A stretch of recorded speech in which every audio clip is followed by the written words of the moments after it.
Whee!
Fred Bailey, Martin, Gary Bonega, Farmer's Boy, Glover Bob, Carl Christopherson, Stephen.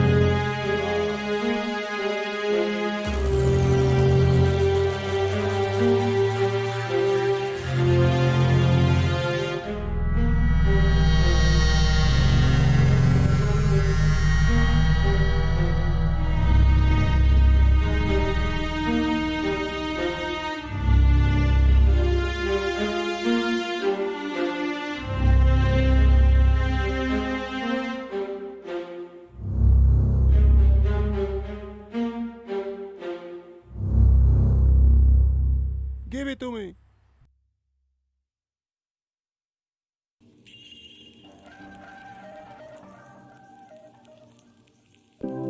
Are we resorting to comedy hour now? Obviously. Gravity. La La Land is reserved for special people that double speak, that say open is closed, closed is open. La La Land, we are in La La Land. Gravity. Obviously. La La Land, La La Land, La La Land, we are in La La Land. Gravity. Gravity. Gravity. Obviously.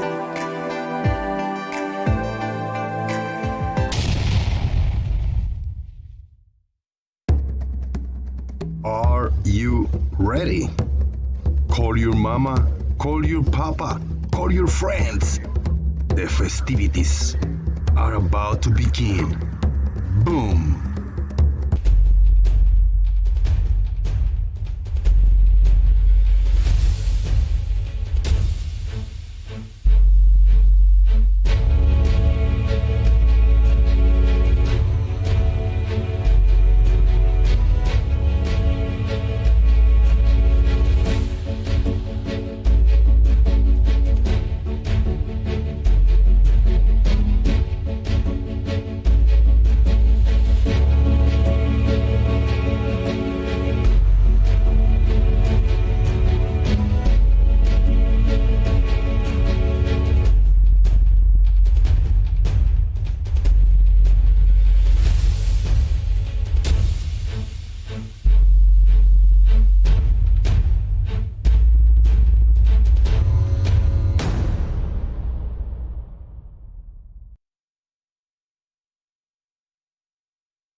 Okay.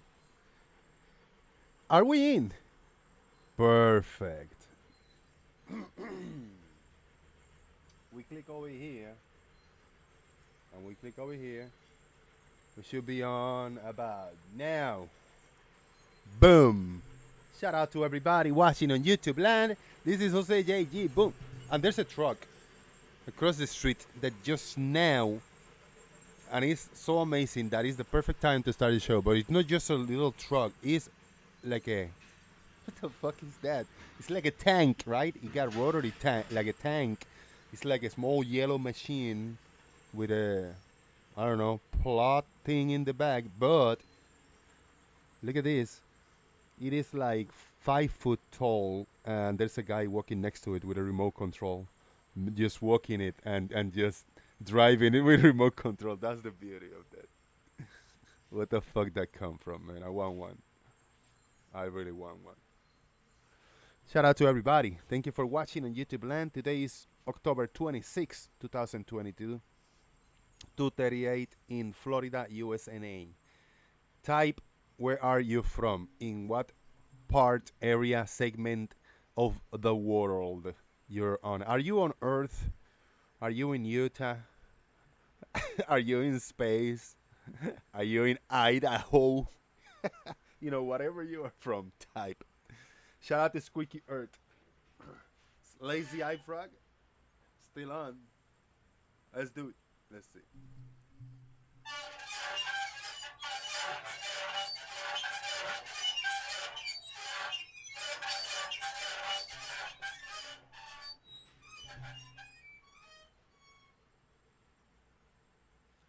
Thank you very much, Mr. Squeaky Earth and Frogs.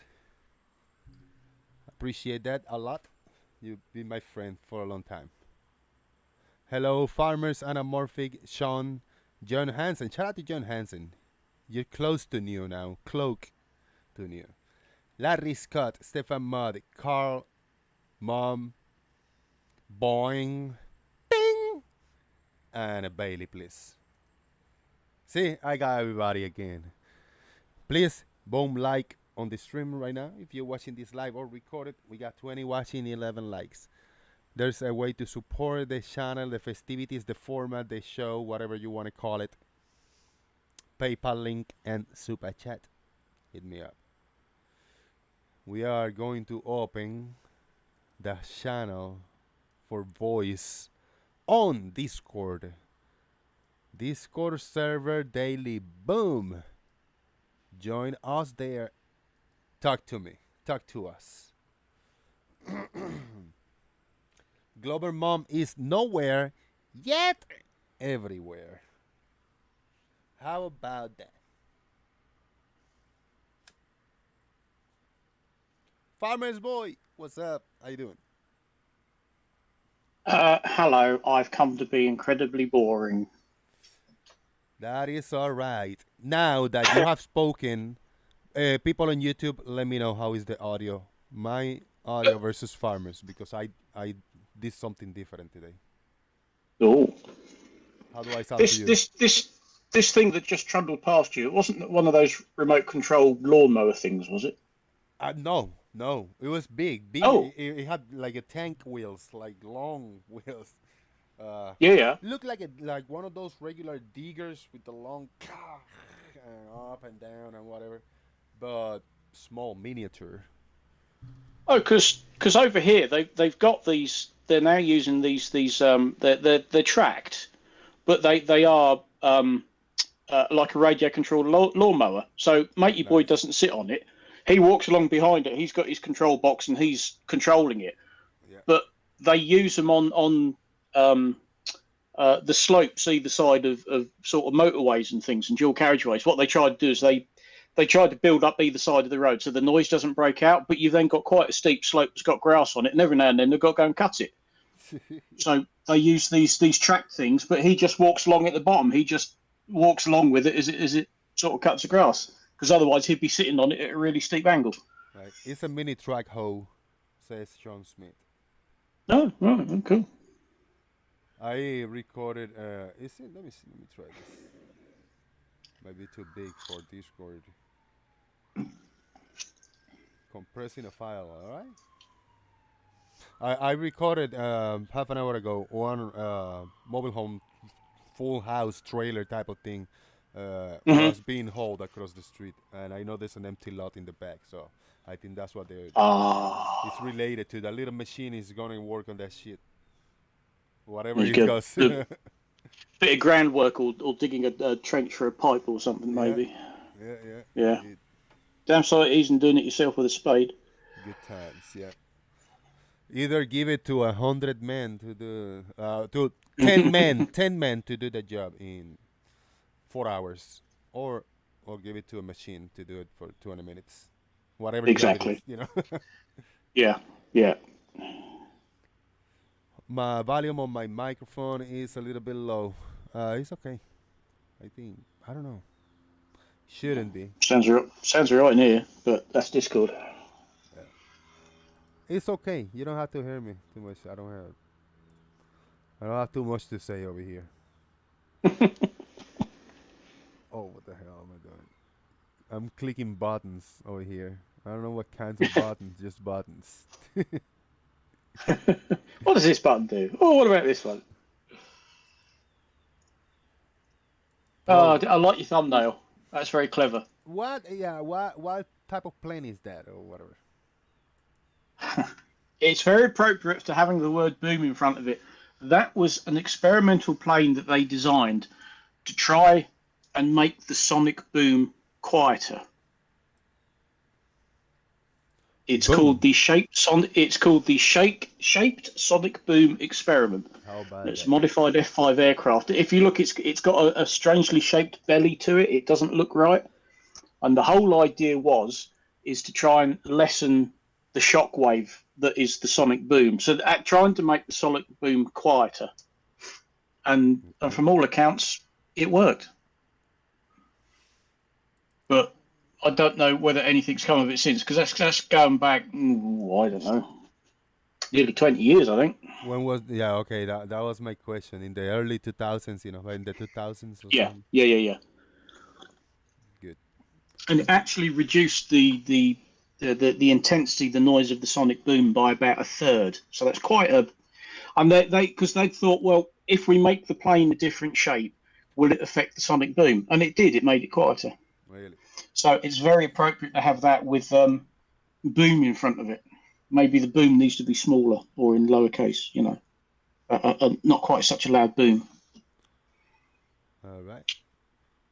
Discord is plain, but it's okay, says Glover Mom. If you put like strawberries or cinnamon on it, it might be a little little better.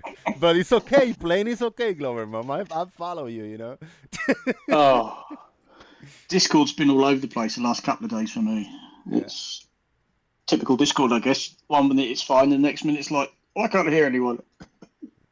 Let's say hello to Jesse. Is here. What's up, Jesse? How you doing, man? Hey, Jose, how's it going? Good, thank you. Hey, You're quite active in the channel. You put a video every few days or so, right? Most of the time. It depends on the weather and how much time I have to make a video. Who is your target audience? Who do you talk to? Who are these videos intended specifically for a group of people or individuals? Tell me what's on your mind in what you are doing on the YouTube and talking to us and all that shit. I'm just trying to help people learn stuff. Well, I learn stuff at the same time. So my target audience is anybody who wants to learn stuff. Sometimes I make the videos just in general. Sometimes they're to answer a specific question by a specific person. Like the measurement of magnetic declination was specifically for Brian Leakey. yeah. Okay. Is it entertaining? Is it fun in your mind, in the back of your mind? A random time of the day you think like, huh, this guy thinks X or Y bullshit, and it's crazy. Do you think about this on your time, your personal time? Yeah, but I mean, I assume they enjoy learning like I do, even though they don't want to be too swift about it. I want to meet a guy like Brian Leakey or somebody like that. hang out with him for a few hours to see what it's like. Oh, For real. come on, man. Yeah, from Yeah. going eat a quick snack, a quick something, have either a beer or a soda or whatever, and just walk. He invite me to his place or something, or a place that he got some gadgets to play in it. If he got a truck, let's go to, I don't know, just make some experiments or some shit like that. That'll be fun, man. Explode something the side of the road, make a black hole or something in in the middle of the woods. Hey, just as I got on, you had just finished talking about this tracked robotic thing you saw. Yes. Did you get pictures of that? I did not. No, I kind of froze. You know, it was just. Oh yeah. In the beginning of the show, I was looking at it, but I didn't do it. Anyway, about circa 2015 or 2016, I had a mobile home installed for my mom, and it was in kind of a tight little space, and they used one of those to put it in. Nice. So I've seen one of those before, except this one was orange, kind of a dark orange. Right. This one was like good old school bus yellow. Uh-huh. Yeah, like Tonka yellow. Yeah, but the guy had a little remote control clipped to his belt, and the machine had a ball hitch on one end with a hydraulic jack, built in, and he could raise and lower that hitch and turn that. He could drive that thing, and so he was just running around looking at all the different angles to make sure the mobile home wasn't going to hit anything, and he was driving that thing. It was funny. Nice. Who is derping today? Are you derping, Jesse? Somebody. Well, tell me how. Maybe I am. It wasn't to you specifically, but I directed it to you. I blocked it and I sent it your way, that question. Larry is in the house and Mel, I'm confused to who this is. Well, he just doesn't know the words. He hums. What is that? What did that even mean when Gary put that? That's an old thing. All right. Like a year ago or something, we were here and everyone was hum because someone said hum. Yeah. I heard there was two quotes I heard today listening in the background to discourse around on YouTube. It will come to me in a minute. I don't even know what I don't even know what path I gotta take to find the quotes. Too many branches in my brain right now. You need something to give it a little nudge. Yeah. There's a poll in the chat. Please vote. What's today? I voted yes. Yeah, those are options. You choose the one that fits the best,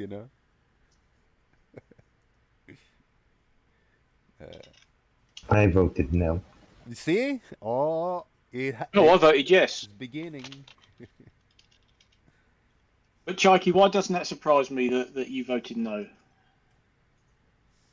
Is it to be a contrarian that that's the only reason? I think it's just a knee-jerk reaction, isn't it? It's just all the options there to go, no.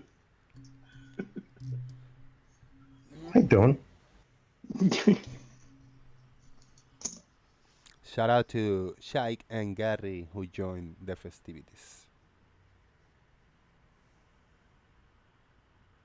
It was something about creation or creator and beliefs or some shit like that, but it was something silly about logic, yeah. about being logic, like antecedents and shit like that. It was so silly, the whole conversation. But SE Garbage Man Montreal. He was the one that made two statements about that. Oh, And all wow. proud, I visualize him inflated in the throne, like, yeah, that's the only point, and that's it. That's the only way I win. Just making bold, whatever random bullshit statements. I love it. And because he says so, and he commits to the statement, and he say that's it. There's no questioning it. There's no challenging it.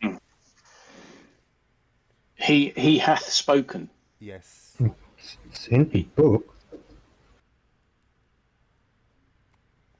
But he What just book? told you that that's it. Let me go. Hold on. Be back in a minute. What a book said so.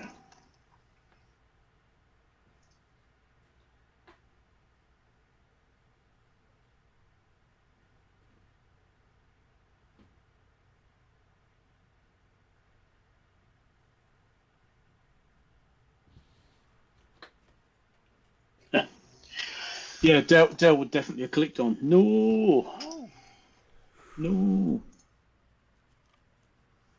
Fucking dogs were barking like fighting almost Oh. to get him. When they fight, they have fought 3 or 4 times in their lifetime, and they fight like they beat each other up, blood everywhere, fuck each other up. Oh, well, because they don't do it very often. When they do it, they do Yeah, it properly. and they're evil. Yeah. They got sharp teeth and they got strength. Fucking a. Mm. Fucking Roger Rumble. 3 or 4 dogs right there, pop, jumping over each other. You don't know where to put your hand. You don't want to be part of it. You don't want your skin being ripped apart. That's when you need a large and sturdy stick or something to go. Oi, reach in and give him a prod. Because if your hand goes in there, you're going to suffer. Put my leg, but most of the times I got flip flops, so it's still dangerous. Without No, if you kick them right, there's no danger. I don't want to hurt them either, Why not? Because they're my buddies. Well, they misbehave. They need to put on their place. Yeah, I know they are. Shit. I was walking him earlier. It took me like 5 minutes to each dog, and I put him in my shoulder, just looking, put him in my eye height, my viewer height. So I put him in my shoulder, and I made sure like to point at stuff, and the dog was looking at it. I was just walking around the house, just holding it around so he can see from the top down view. They were amazed, the dogs, with what they saw from the angle. Of course, this is wow. You can see so far. Right? Sidewalks doesn't block your view. Yeah. Fucking A. I don't even know where that comes from, but that's true. True story, man. Shout out to Glober Mommy. Have joined the festivities. If there's a lot of background noise, Hello. because there's some trucks and vehicles going back and forth. If it's too noisy, let me know. I'll mute. No, I haven't really noticed them. Glober Mommy, how you doing? You finding them TikTok videos? Okay. You finding some Yeah, good TikToks? I did, but I can't do anything right now. My PC's resetting because it's not acting right. So, Shit. yeah. Let's just say I was downloading my TikTok video for today, and it was taking hours. And got up this morning, and it was still taking hours. So I'm like, this is ridiculous. I'm done. Yeah. So, yeah, really need a new computer, but got to work with what you got. Does it take time? Does it take a lot of time to find them silly clips, like ridiculous clips, for the compilation? Not too long, because I follow a lot of people, and then I just go to my For You page as well, and I just start scrolling through. And sometimes it'll take forever to find the one I want to put up, but it's worth it. Yeah. Yeah. So, yeah. The people I follow, though, they make really good ones, so it's hard to pick. I don't want to put them all up, Well, this guy, it's a weird guy Yeah. standing. There's a guy in there looks like a zoologist, A hat like Yeah. a zoologist. Hola. That's a bunch of There's a people. guy that I walking. do love. He goes by Mini Minuteman on TikTok, but he has a YouTube channel as well. He debunks conspiracy and flat Earth videos, and he's really good at it. He's very sassy and snarky. He's wonderful. Cool. I haven't heard of him. Yeah, he goes by Mini Minuteman, I believe, on TikTok. I don't have TikTok. Is it important for me, for those who work in YouTube and online and stuff, and in this type of topic? No, it's really not. It's YouTube light, so to speak. But the videos are getting longer now on TikTok, so. Right. I haven't even looked. I don't know how the either app or page, official page. I might have seen it because some people share some clips and I just click it open and I just watch the video and close the page again. Maybe that is in a TikTok page, but I haven't explored it. I don't know how it works at all. I don't want to know. I put TikToks up so you don't have to, basically. That's kind of the reason I do that. That's good stuff, yeah.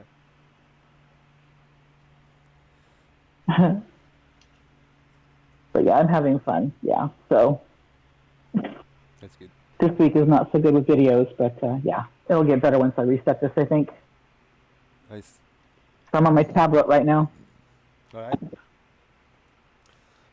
Okay. The only logical answer there must be there have to be a creator. The only logical answer after you talk everything about evolution and creation, after you talk everything, the only logical answer, there must be a creator. That's it. That's one of the quotes of Esi Montreal, and he was just claiming victory with, I don't know. What the fuck? Of course he's claiming victory. Don't flat earthers claim victory no matter what? Oh, God, yeah. If they have one of these debates and the flat earthers presented nothing to make a complete arse of himself, he'll declare victory, and all of his supporters and all the other flat earthers go, yeah, he nailed it, absolutely nailed it, yeah, brilliant, exactly, won that hands down. Exactly. And you think, oh, he smashed the other guy, yeah. Yeah, and you think, well, hang on, what debate did I just watch then? Globies do the same thing. Oh, yeah, of course we do, mate, yeah. We don't You point out do. when people Don't you? make You guys have mistakes, after shows, dumpster fire shows. Not all the time. You're always not all the claiming time. victory, just like you say we do. Yeah, but that's because There's no we difference. generally do win. Those that claim The Earth is a victory globe. think that over talking and yelling is an argument, and that's not an argument. People Don't that know forget the globe, stupid and objections. actual facts and measurements and experiments, and to show it. Don't forget incessant, stupid objections. Oh, yeah. Exactly. Yeah. I could go to Harold Brooks out and say grounds and objections, and what was his other one? I forget anyway. But it's the same thing. I'll give you a good example. As I was on 24/7 the other day, and we were talking about astrolabes, and you know, their objection was, well, the stand that it's on has a flat surface, right? And I looked at him and I said, "What?" Boom. No way. Yeah, there's a really solid argument. that was for an flat actual Earth. objection on 24/7. Wow. Holy.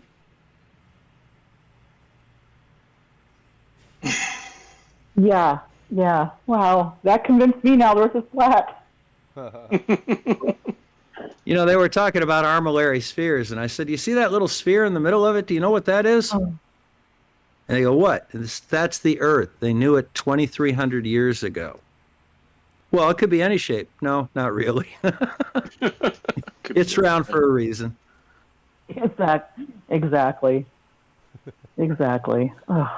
I got another quote. I got this one was beautiful quote by SE. You cannot come up with an opinion but my opinion, because we already shared our opinions, but when I spoke my opinion, you cannot come up with any other opinion but my opinion is the only opinion. What the fuck? What's going on here? Where's solid cream for that? I remember one time when I heard a Globie say that you have to steer your car to adjust the Coriolis. That's hilarious. Oh, I win £10. I just bet myself £10 that was going to come up within the next few minutes. Thank you very much. There you go. Thank you. You're so predictable, Gary, and you still don't get it, do you? Oh dear. It went right over your head, man. Maybe We mock you. For that overhead. shit. Over his head or overhead, Bob? You got to clarify that for him to understand it. No, I really don't. He won't understand it either way. Yeah, Yeah. we tried. We tried. The other world's here now. Hey, hello. Hello, other Mel. Sorry for cutting you off, Glober Mommy. Oh no, I was just going to say sarcasm is beyond some people, so that's all. What is sarcasm? Something the Amish don't really react to very well. Gary Wybinga, is he Amish? No, he's just an idiot. Is Jose Amish? No, You Jose's got that, just right? Jose. That's the little machine. That's the little machine. Hold on. Let me show it to you. Ah.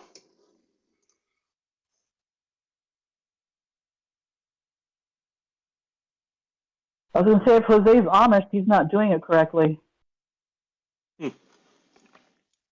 Yeah, Jose, if you're going to be a good Amish guy, you've got to get rid of that mustache. That's way too military. Oh right, look at You that. guys see that? Yeah. Oh, that's a bulldozer type thing. Yeah, It's a little mini bulldozer. How cool is that? that's it. Yeah, Oh, very That's an nice. Amish bulldozer. It's made out of wood. Yeah, there's a Oh, I bunch thought it of- was a Puerto Rican one. Yeah, there's a bunch of trucks and vehicles, and I mean, it's a lot of activity going down here today. yeah. For those of you who aren't stop. real familiar with the Amish, do you know what you call Amish kids? How? Oh, no. Omelets. I like that. I do. Yeah. You're a dad, aren't you? No, I have the omelets come over all the time and do stuff in the yard. So do my in-laws. Apples and meat picking and stuff like that. And it's spelled AMLETTE. Yes. Instead of OM. Ah, They're pretty good people. I got called up to the Amish medical board the other day to talk to them about some things that their people wanted okay. to do. So they actually have an Amish medical board oh, nice. because they don't believe in insurance. So what they do is they pull community money and pay for everything in cash. I like that. Okay. Yeah, that's actually not a bad idea. You don't need insurance when you have that, right? Nope. Generally not, no. The problem is you have insurance for catastrophic things. True, true. But that's okay. It's on your automobile insurance. Oh, wait a minute. Oh. It's on your car I warranty. have buggy insurance for the Amish. Well, no, they don't believe in What- insurance. Oh, they don't? Okay, okay. No, it's a community thing. Their And what if communities the are pretty horse good gets a sized. flat tire? That's insurance. Their tires are solid, actually. They're steel rim tires. I said Do- the do horse. they- I was being humorous. They're Do pretty they good people and Yeah, I don't doubt really that. nice to work with. They've got great farmers markets and craft fairs. They don't give that shit away, though. Do they collect the money when they need it, or it's there? Yeah, they do. Yeah, they do. You know, there's an old saying up in this part of Michigan, if you see a buggy in the emergency room, you better call in backup because something really bad just happened. Yeah. I was going to say people don't realize too. Some Amish actually use cell phones and things for their businesses because they have to keep up with keep the business going. It's not in their everyday lives. Call with them. Yeah. Guys, I got two They're comments to read here. realizing. I got two comments from Okay. the side chat. We got RT96. RT says, "Remember when Gary said, 'Thing disappears'?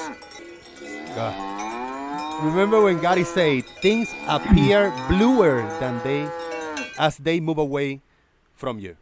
Things appear bluer as they move away from you, and that's why the sun looks red at sunset. So what about like a red car driving away from you? Will it look blue? That's why he he clarified at the end with the red, at the sunset. Did you hear the joke? No, hit us with it.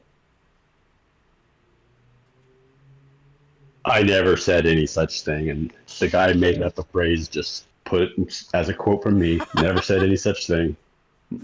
Well, I did Gary, say things look on the bright colors side. neutralize I really with think you knew distance. the difference between red and blue shifting. Things do neutralize in color with distance. They become more opaque and more neutral. But I never said anything about blue or red or anything else. Because I can tell what color. But that's probably. I'll bet you that's Extra J who said it, because he literally just makes up stuff. Or Gary, I can look at a building that's 20 miles away and see what color it is. How does it become more opaque if I can see the color? Because. Here, let me help you out and tell you how the eye actually works, Gary. You have these things. It's the brightness of the color. If something's nice and bright red in front of you, if it's about 5 miles away, that bright red is not so bright anymore. Yeah, but Gary, you have these things in your eyes called rods and cones. The cones see color, the rods see black and white, but the cones require more photons to hit them in order to activate. So as the light goes down, things shift to black and white. So you just agreed with me. Thank you. No. I said as the light decreases. Opaqueness means... As light decreases with distance, the atmosphere becomes more opaque. Colors neutralize. The artist uses to show distance at the center. They use it to show distance because the colors have a tendency to appear faded. Gary, the eye is not the only thing we can see things with. We're talking about how we see. We're talking about things become more. I was correct, and Bob just agreed with me. No, Thank he you. didn't. No, he did not. He said the same thing. Gary, stars are colored at night, which is dark. Because the sun's below the horizon. But you can still see colors in stars and planets. Yeah, of course you can see colors. They're not near our horizon in that opaque part. Well, they're up. You're not visualizing them. You're not seeing them through atmosphere, other than what's above you. You're looking through the atmosphere. There you go, Bob. You made a mistake again. Gary, what color is the moon again when it's by the horizon? A lot of times it tends to get a little orangish. Okay, so it's got color. All right, just checking. But not when it's above you. And also, you're looking at the stars and the planets. Does the moon look orangish when it's above you, Bob? Gary, you're looking at the planets through the. No, but I'm asking Bob a question. Yeah, he asked smart aleck remarks, but now he screwed himself. No, I'm making a statement. No, I'm talking to Bob. Is the moon orangish when it's above you, Bob? Sometimes, yes. I've seen it right by the horizon. Yeah, it's orange. The only time you might see it somewhat orangish or reddish is when an eclipse. That's about the only time. Okay, also with smoke in the atmosphere. It can be some colors. That's smoke in the atmosphere. Yeah, I'll give you that, Bob. So what does that have in general, when it's but stars will also dim when you have you not heard of the blood moon then, Gary? Have you not heard of Gary, blood moon? do you know why the moon is red during eclipses? Yeah. Yeah, because light's being blocked. Actually, I think you were going on with that, so you go ahead and take it. You got that one. Yeah, but Bob, in general, the moon is not orangish, right? On normal every day, it's not orangish when it's above you. It's only near the horizons where it kind of becomes different, right? The colors kind of change. Does it go any further away from you when it's at the horizon than when it's No, my point is, Bob tried to use the moon as an example, but he screwed himself. I use buildings as an example. They don't go invisible when I get 20, 30 miles away. I still see the color of the building. So, Gary, Yes, but it's going to be faded. It's not going to be the brilliant, bright red or orange or yellow, whatever it was, when you're right next to it. It's going to fade because you have atmosphere. It's going to become more opaque. The colors have a tendency to neutralize. Gary, when they draw pictures, when they paint. Gary, shut up. We heard you. So you say building lose their color, but the moon that is white usually somehow become orange. How does that work for you? When it's near the horizon, that's the only time. Well, other than when you have an eclipse, but in general, when the moon is above you, it's bright. It's a more color. It's more white.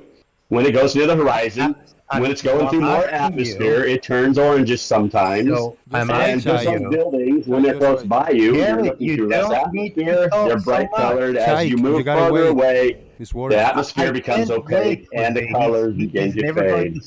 Because you keep doing it, Jake. No, because he doesn't answer the question. Because you keep doing it. When you keep doing it, he keep talking, Jake. I see him. I do it sometimes too. I do that approach. When he's trying to tell you something and you keep interrupting, he gonna keep talking.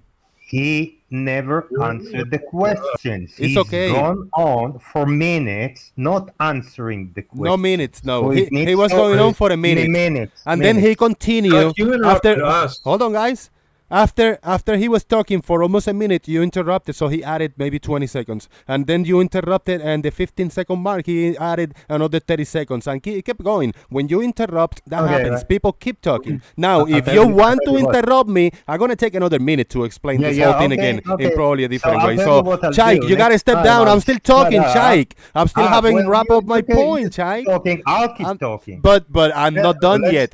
How do you come in between what I'm saying?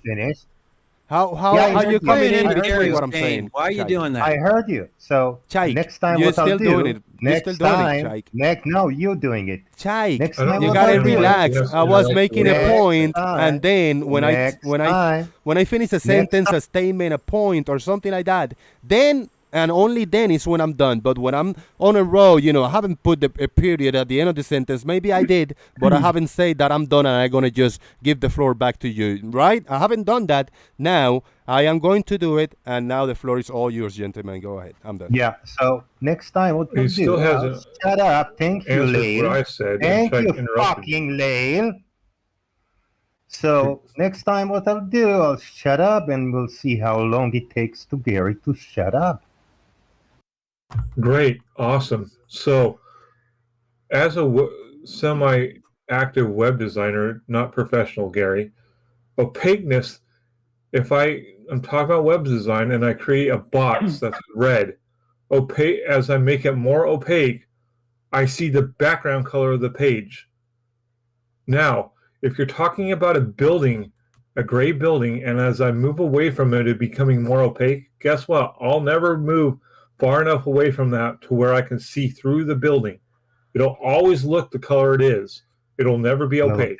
Opaque is, I think, that you can't see through. No, it transparent is what you can see through. Opaque, you can't. Go ahead. Right, definition. So back to my question, Gary. The building, as it gets away from you, lose color and become white. Yet the moon that is close to you is white, and when it's far away, it's red. How does that work, Gary? Why does from white it goes to red when from red it goes to white? Because the atmosphere is blocking out the white light. Well, that goes to the building also. That goes back to atmosphere. It's not the opposite of what I said. Hold on. It's actually becoming faded. It starts to appear a different color, a lighter color, or a different color because of the atmosphere. Just like objects on the ground that move away from you, Chaiki, tend to turn more opaque and more neutral. I just posted a little link thing I just Googled real fast on how color distance. Again, Gary, the objects an artistic thing. Through the atmosphere, you see through more atmosphere, should go red like the moon, not go to white. And what do you mean? Because you're lose the white I just told you. You didn't pay attention. What's the wavelength of white color? Which wavelength of light get out the furthest? What reach out the furthest, Chaiki? Is white which wavelength of light, which color spectrum reaches the furthest, Chaiki? Red. That's right. And that's why you'll see that when the atmosphere becomes more clouded and more atmosphere, the light that's going to come out the most is going to be the reddish and oranges. Is why you see the moon when it's in that area start to appear a little more orangish. It's being blocked out, just like colors on the ground on a building or a boat or a car or anything else. They have a tendency to fade with distance because that you go through more atmosphere and the colors fade.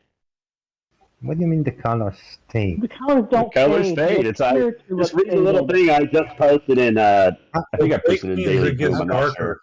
How did why? Incorrect. Opaque means something. As I make something more, the opaque, atmosphere gives an opaqueness to the atmosphere. If I move away from the building and it gets more opaque, that means I would be able to see the color better. No. Yes. Look up the word opaque and see what it means. Okay, look what I just put in the Daily Boom. I just got that. I made one Google search. It was the first thing there. Look up the word opaque. And it says the same thing. Artists use the concept to give the appearance of distance. They start to blur out and fade the colors to give the appearance of distance. No, that's fading. Opaqueness makes stuff darker. That's exactly what I've been saying. Darker. No, they darker. appear to fade. Not blurred, but darker. Okay, you can argue with artists. They are the ones who use this concept when they're with their art. It's a fact. Not being able to be seen through, not transparent. That is what does no, opaque doesn't mean you can't see through it. Opaque yes, just means does. it's harder to see through it. That's a dictionary definition of opaque. Okay. Windows are not opaque because you can see through them. Okay. Opaque may have been the wrong word, guys. I think it was the wrong word. No, opaque is a proper word. No, it's not. But anyway, opacity, yes. Okay, it's a gray area. Okay, just okay. Here's the first definition. Not able to see through, not transparent. The windows were opaque with steam, but you can still see colors. You can still see light through a steamy window. So that they're not. It's just I said becomes. If you would have listened, I said they become more opaque with distance. The atmosphere causes that it becomes more opaque with distance, and then you'll see less of the colors because they will fade because of that. That's what I said the whole time. Again, Gary, you're kind of avoiding this question. Why is the eclipsed moon kind of reddish? Because the light's being blocked. By what? By the sun. The sun blocks. Oh wait, actually, I don't know what's blocking the moon because I actually had a Selenelian eclipse. This last major one that we had. I could see both. No, it was just kind of a dark color through it. Okay. It was about 2/3 eclipsed. I was on my way home. The sun was in front of me. The moon was behind me. I could see it in my mirror. It's about 2/3 eclipsed when I was driving. By the time I parked where I could take a picture, it was fully eclipsed, but the sun was then down. Okay. But in the meantime, while it was 2/3 eclipsed, the sun was fully visible, and so was the moon. But why was it red? Who cares? Well, it's kind of an important thing when it comes to this. Well, tell everybody, Bob. A lot about, just tell everybody. Why are you beating around the bush? Well, I'm just pointing out the fact that you don't know why it's red. Well, tell me why. Tell everybody here why is the moon red during an eclipse? Do you know why? Yes. No, I'm asking you, Bob. Tell everybody here. Gary does not. I've asked you. I've said the same thing three. No, I don't know why exactly. Okay. So tell everybody, the reason Bob. that it's red, Gary. The reason it is red, Gary, is the lunar eclipse is caused by the shadow of the Earth, and as the sun. Okay, Bob. But I saw a Selenelian. There was no Earth between the two. Gary, you're still talking. Oh, are you done talking now? Screw you. Are you ready to grow up and listen to the answer that you asked? Yeah, I already heard you said we're in the shadow, so an eclipse is a thing. Okay, so the reason it's red is that it's going through the rim of atmosphere on the edge of the Earth as the shadow comes through, and that's. Oh, actually, that kind of might be right slightly, but not in the way you think. Right. No, it's totally. It's low. It's low on the horizon. It's going through atmosphere. The sun's low on the horizon. Prove it going wrong, through atmosphere. Prove it wrong, Gary. The Selenelian destroys you, Bob. The Selenelian, I saw it. It was right there. Explain the moon are very easy to explain and understand. The sun went down at 8:02. Yeah. You can look at time and date for the last eclipse in my area. Oh my God. They're perfectly Well, normal when you on a can see them globe Earth. both, when you can see, and it wasn't orangish at all. It was just being covered up with a darkness. Explain the normal eclipse before you work on the scenario. I don't have to worry about a normal. When you got to sell an alien, you're already screwed. You know it's no, not what because you it's think it is. refraction. It's refraction. Okay, they're both, no, it's not refraction. It's total complete hogwash. Total complete hogwash. It's a made-up excuse. Your excuse has been weighed in the balances and found lacking. Yeah, I know. Your incredulity is noted. I have to have that much refraction would be quite crazy. That much refraction. That's correct. Nah, But explain the everyday. Eclipse, right? Explain the everyday normal eclipse before you explain the alien. It's only refracted up on the eclipse, right? But every other day it's not. No, it's only refracted up on the horizon. Well, it doesn't refract on the horizon. It's compression in that area that's the problem for you guys. It's not. No, it's not. But nice try. It's compression. The angles become extremely acute to that. To everything out there. It You can't compresses. explain a normal eclipse, so you throw with the however you say that word. I don't have to explain a normal one. When you got the one, and it's not what you say. The sun is above my head. I know Jose's going to have a fit with this, but it's over the elevation of my head. And the moon was over the elevation of my head. I was looking upward to both, an upward angle of both. I wasn't looking on a downward angle as if they were over the curve, but the Earth was still in between. Wow. They were both at an upward angle. You could literally, if you had anything like a section, you could take elevation angles to both. They were above everything. How does the sun set on the flat Earth? It simply moves by angles into your field of view. It's compressed into your center frame. Lemon optics. Here we go. Yeah, the fact that something that's above your eyeline would never go below. Yeah, I know. You like don't an understand optical black hole of information. Yeah, an optical black hole. Things sort of like disappear inside your there. brain. We can see it with the zoom camera. Things you couldn't see at the horizon. You zoom in, you can see them. You can when zoom you back the off the zoom and you can't see them, So which in the means middle- it's like in the an middle- optical limit. In the middle of the night, you could zoom the sun back into effect if you want. No, it's too far away for the angle. The No, it's angle's not. too narrow. You You'll should- never do it. You should be able. You should not be able to see it. You should be able to No, always I see it. know. The sun is bright. You That's should always your be able to see it. limitation. But you do agree that if a person could zoom up 10,000 feet from the time the sun set, they would see the sun again, right? Yeah, because that's proof that the Earth is curved. No, you just changed your angle. You changed the limit of your horizon. It's now much further out. The sun will appear higher in the sky. This is that's normal, proof- everyday, that's proof of the- natural perspective. No, it's actually proof of the curve. But nice try. It's a perfect, normal, everyday perspective. No. It's the way we see things. Just like the railroad that appears to merge at the horizon, you go up higher. No, but and the Earth that was moon flat. If the Earth was flat, changing your altitude would have no effect It's the on same anything. thing. Exactly the same If thing. the Earth was flat, you would have be going up. The higher it is above the I know, Gary. I know you got problems. I mean, you should stick to And the cows. farther out to the sides, the steeper the angle. If they're moving parallel to your line of sight, Yeah, I the know. farther out to the sides, the steeper the angle will be. It's just normal, natural, everyday perspective. Limits of field of view based on angles. Understand. I understand it. No, you you just don't don't. want to understand it because it's Seriously, your do not model. understand this. There's no way. I'm gonna go and take a shower. I just got home from work. Yeah, I'm gonna go take a shower. relax for a little bit. Yeah, wash the couch. And then I'm gonna make a cup of coffee. You guys can cool down and think about it for a while. Wash all the cow shit off your head and get the cow shit out of your brain. Easy now. Well, I do get cow manure on me. I work with cattle. That's part of the thing. I know. And get out of your head too. All the cow shit. I would There's rather- no need I for would that rather personal, than human right? spit. You know. Let's skip it on the topic on hand. No, don't take it personal, please. I let it go too far.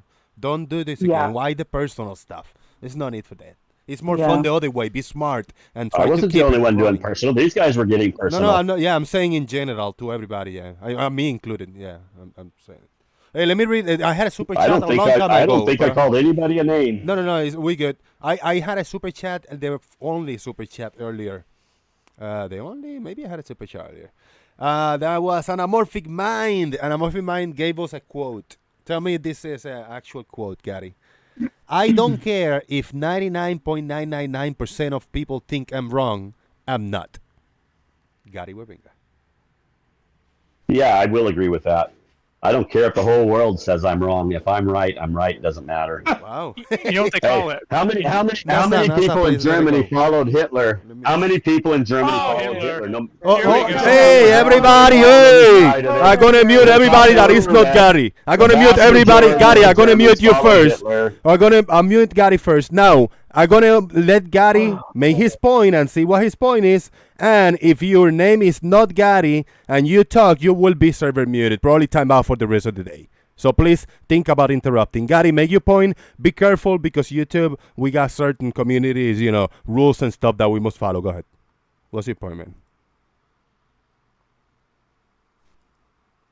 Okay. Take the country of Germany before World War II. The vast majority of the people of Germany believed Hitler was their literal savior. We're talking that about he was going to rescue Germany and save them and make them a great nation again. And they followed him without question. Where is this coming Same from? kind What of have to thing. do with the topic, Gary? You No, want to it make has an to do with analogy the or other guy something? said a minute ago about the 99% can be wrong, or they can be wrong, and the 1% can be right. Just like in Germany, yeah, there we was don't a have small to do. fraction We of don't have to people do all who this did, history who stuff. knew Hitler was evil and didn't follow him and tried to stop him. It's But okay. the We vast don't have to do all majority- this stuff. Okay, that's good. That's I all just right. wanted you wanted an analogy. The guy wanted to say That's thought all it was right. It's impossible. enough. But it's enough. That's it. I don't need to hear. If you want to tell me another story not Hitler related, you're welcome. You want to do that? Go ahead. Well, we could take an example of today. How many people think whatever you want. abortion is perfectly okay? The vast majority, right? When it's obviously murder. Thank you very much. Yeah, appreciate I'll it. stick to the small percentage who believes abortion is literal murder. Thank you very much. I appreciate it. I got another super chat. This one is by Larry Scott for $5. Thank you, Larry Scott. Gary Webenga, the shape, size, and motion of Earth, Moon, and planets, solar system eclipses, and tides are the most well understood aspects in all of nature. Measured. Shout out to Larry. Thank you, man. Yeah, most of it isn't measured at all. What's that one, Michio Kaku? Have you ever heard of him? You know nothing about space compared to what you should be known. And most of what you know is wrong. Michio Kaku is a theoretical physicist who will get the Nobel That's Prize. right. That's where you guys get all your ideas from. If string guys like him, if string theory is correct, he will win the Nobel Prize. He is a theoretical well, physicist. guys like him are part who start all your different movements in science. So a guy like him I don't agree with him on almost everything he says, but at the same time, you at don't least know shit acknowledge. You know nothing. You know don't nothing. know shit compared to You him. make up things and that's it, and then you make a math to fit the make up things you made up, and then you claim it's true. That's what You happens. seriously don't know what you're talking about when you talk about Michio Kaku. I do. I No, do. You, don't. You know nothing of what Sure he I talks do. about. No, you don't. Okay, I bet I can find a whole bunch more who say the same thing.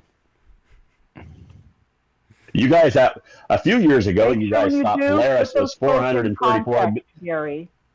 Just a few years ago, you guys all thought Polaris was 434 light years, and now you guys say it's 323. When are you guys going to make up your mind? When are you going to make up your mind? You know nothing. We know more. 10 years ago, the moon wasn't in our atmosphere. Now it is. It's still not. No, it's, oh my God. See, that's what science says. Well, you can argue with your scientists. That's not what science says. They found particles of the atmosphere. No, that was just out your science. That's like a few years ago. A couple years ago. Gary, sorry. A very Sorry, but that's your science. A very, very tenuous hydrogen, very tenuous hydrogen layer NASA does shield, not let make mommy. it in the atmosphere. Let mommy make his point. Play NASA shield. Within 10 years, the sun will be in our atmosphere, according to science. I've said it for quite a while now. No. Citation. Well, it's pretty obvious. You see it in our sky. It's here. Citation. It's like the moon. It's all here. At 6, Gary. No, it's obvious. You can look up. There's a sun. It's in our atmosphere. It's in our sky. That's our atmosphere. You know science is not absolute. It's not settled, Gary. It changes as no then you don't. In other words, you're not sure if anything you're saying is true, right? Oh, Just fuck like off, you, Gary. You're an idiot. You say is true, asshole. No, you guys are the ones who say nothing's proven, and so in reality, then, if that's the truth, then you really don't know if anything you're saying is true. You don't know if anything People you're are saying learning, is and true. everything we've learned from evidence comports to what we know now. Well, you What learned we from mainly Bob have that you to got to find steer is- your car for Coriolis. Excuse We me, I know was that's talking, by the total way. foolishness. I was talking, by the way. Okay, well, you can finish talking. I'm going to listen on YouTube. I'm going to go take a shower and make a cup of I coffee. got a super chat by Anamorphic All right, Mind for whatever. $5. Can we nominate Gary for the Nobel Prize in Stupidity? Shout out to Anamorphic Mind. I don't know. He's always been my nomination for top left or whatever they call dumb fuck of the year now. Do you think a Nobel Prize? Do you think he could win a Nobel Prize with any of his ideas? No. That was a bad microphone. Whoever said that. Do you think his rubber band idea would get a Nobel Prize, Jose? Hey, rubber band, dude. That'd be awesome. Bring the rubber bands back. Bring them back to life. What better than a Nobel Prize to do that? I don't even know. Yeah, a breakthrough in understanding angles. We knew about angles. We get angles, okay? But that's not the end-all, be-all of what we see at the frickin' horizon. Kelly's not going to read what I posted to him, but basically in the middle it says their science is not truth. Science is finding the truth. And when science changes its opinions, it doesn't lie to you. It's just learned more. Mm-hmm. This is something that they always post that big thing about how far away the sun is. Like, oh, at first we thought it was 1,000,000 miles away, now it's 93. Then Right, exactly. Yeah, we learn more stuff. Frustrating. They don't want to learn. They just want to have everything be what they want it to be, and that's it. There's nothing new to learn. We should know it all by now in their eyes. He just keeps parroting the same shit. I mean, this whole moon's in the atmosphere. As soon as that came out, we all said, "Oh God, the flurfs will be all over that." Totally misunderstanding what it meant. A few molecules of hydrogen. Yeah, that's what they meant by the Earth's atmosphere. No. That's the headline. That's the problem. Exactly. Yeah, because when they put these headlines out, I put up an image. Go on. Larry, go ahead, man. Cool. Where are you posting that? Oh, I put it in memes. My mistake. Oh. Okay, I'm scrolling up like, for fuck's sakes. That's what I am. Yeah, same here. Yeah. The Charlie problem has is a good one. It should be the Nobel Prize, not the Nobel Prize for flat earthers. The Nobel when Prize. they publish these articles, they don't think of these idiots that are called flat earthers. They don't think that somebody's going to look at that and go, "They are. See, look, the moon is in the Earth's atmosphere. It's not local. Told you so." Well, this is like Whitsitt and his fictitious force things. So fictitious means fake, therefore it's not real. Go to hell. The colloquial definitions. They don't look at the other definitions in context. Yeah. Let's go around the corner in your car, make a sharp left-hand turn. That force to the outside, that's a fictitious force. Don't tell me it's not real. But yeah, it's very real because it's just thrown you to the outside of your car. Yeah. Yeah, true. But that is a fictitious force. That's an emergent force. Yep. It's like when they see the word theory. By the way, if the hydrogen molecules on the moon, how do they know if they came from Earth? They tagged them or something? No, the Earth is the dominant force in this system. Yes, in the Earth-Moon system. Right. I did see a thing that says how do you know that the molecules came from Earth? Well, they don't. Oh, maybe it's in the article. It's a long time since I've read it. True. I also seen the same particles they found in Earth's atmosphere. That's why they, that headline was the way it was. Very misleading headline, though. There was a headline a while ago that said that the moon doesn't really orbit around the Earth; it orbits around the sun. And I think the only reason that the flat earthers haven't launched onto that is because they'd have to admit that the Earth was going around the sun then, which... Yeah. It does, but not like they think. Because the moon is always going prograde relative to the sun. So. Right.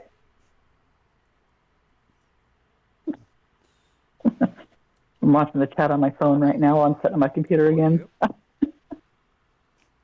I heard a really bad cat joke. It goes, last night I ate my cat's food, or my cat's meds. Don't ask me how. That was horrible. I know. Don't laugh. I have a quote.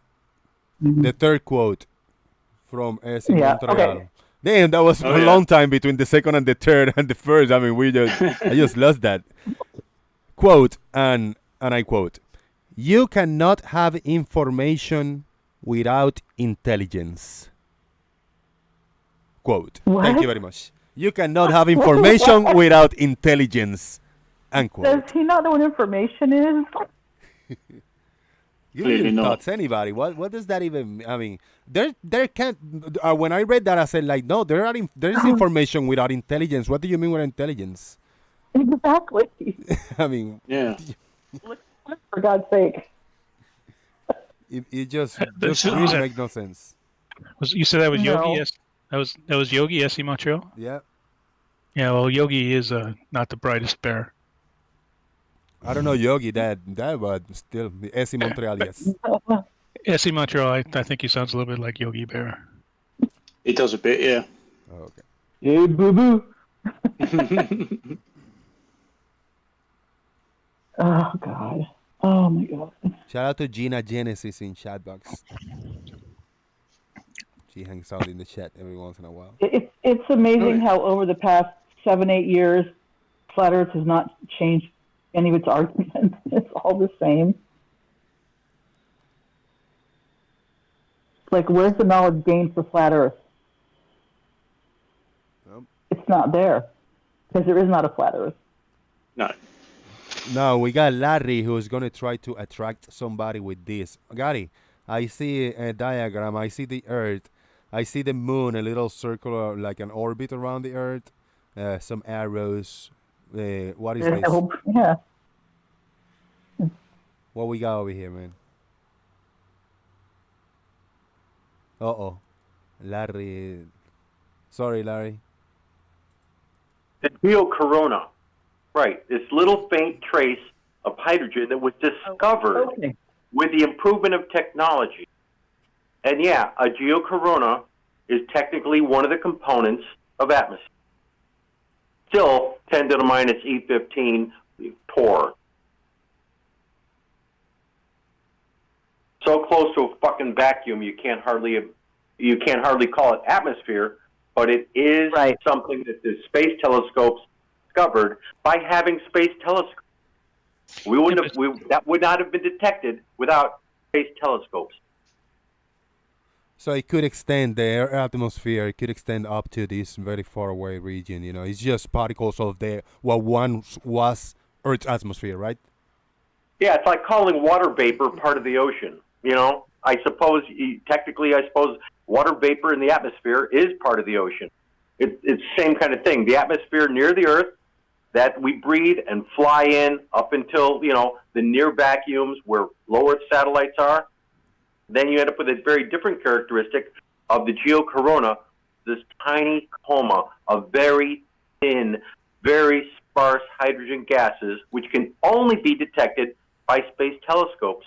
And when they realized this additional diffraction and mapped it out and did spectroscopy on it, they realized, there's a coma, the geocorona, around the Earth.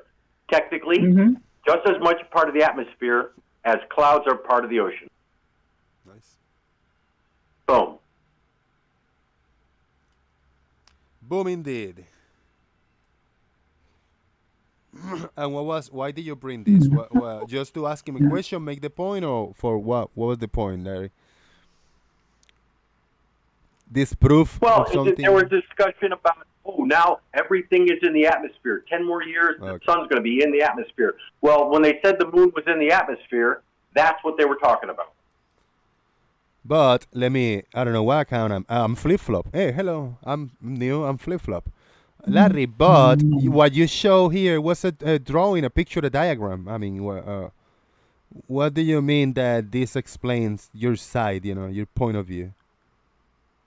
This is just a drawing. Okay, so it's a diagram of data represented that answers a lot of questions.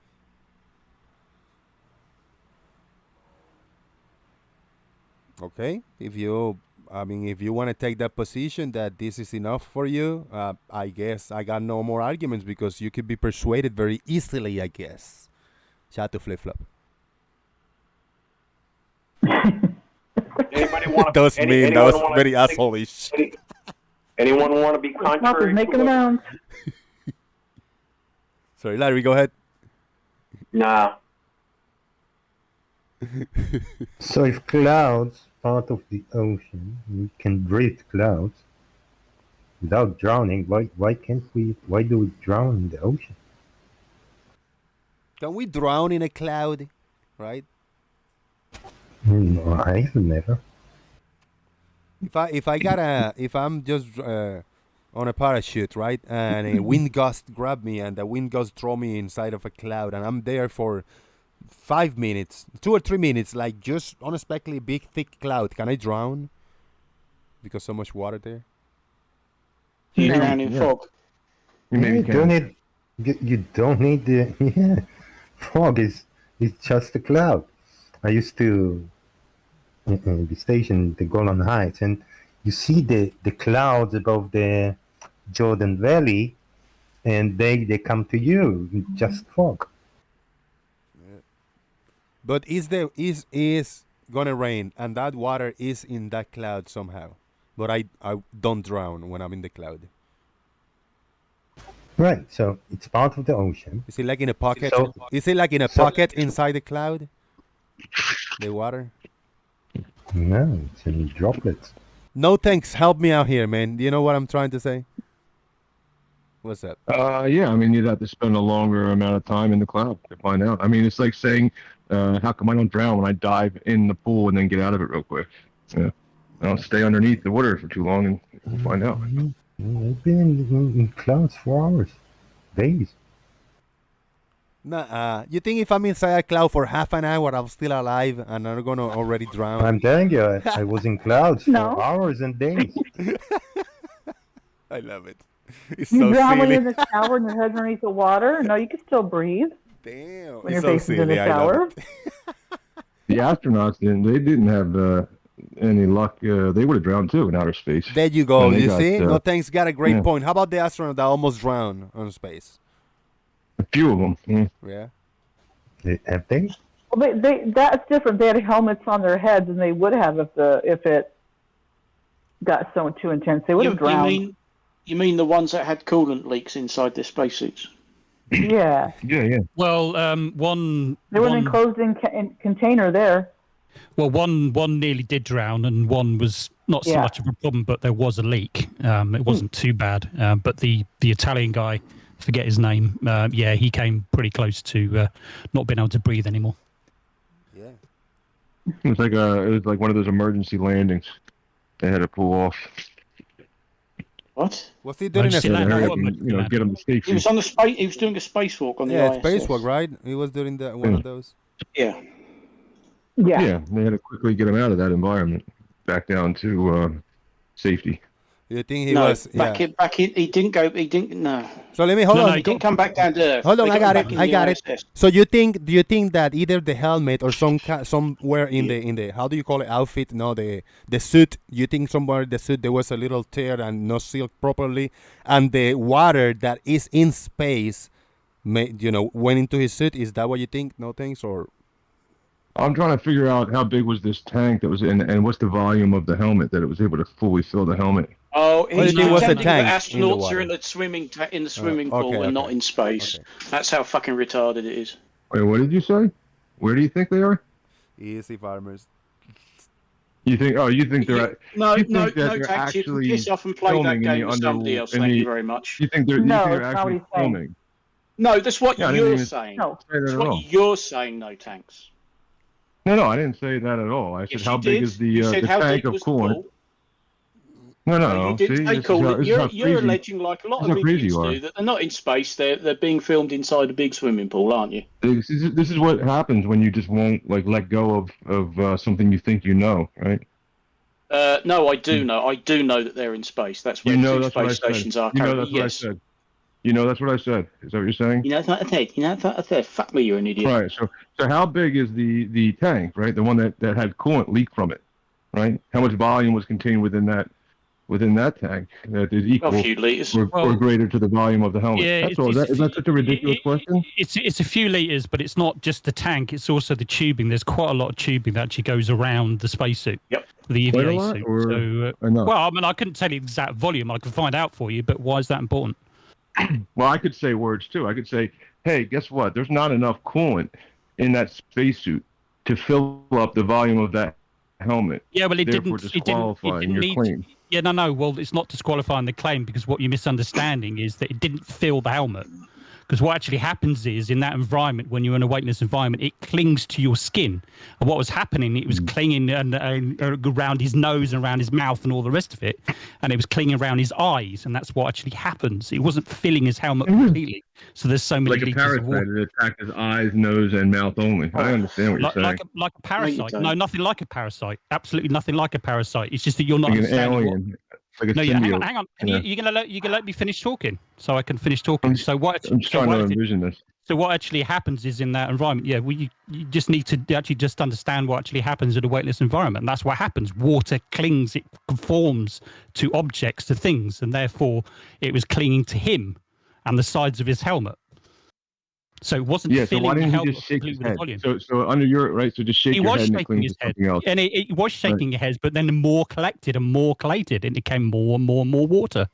So yeah, he to was the shaking point his head. where it filled the volume of the helmet. No, it didn't fill the volume of the helmet. That's three Oh. times I've said that now. Why are you not listening?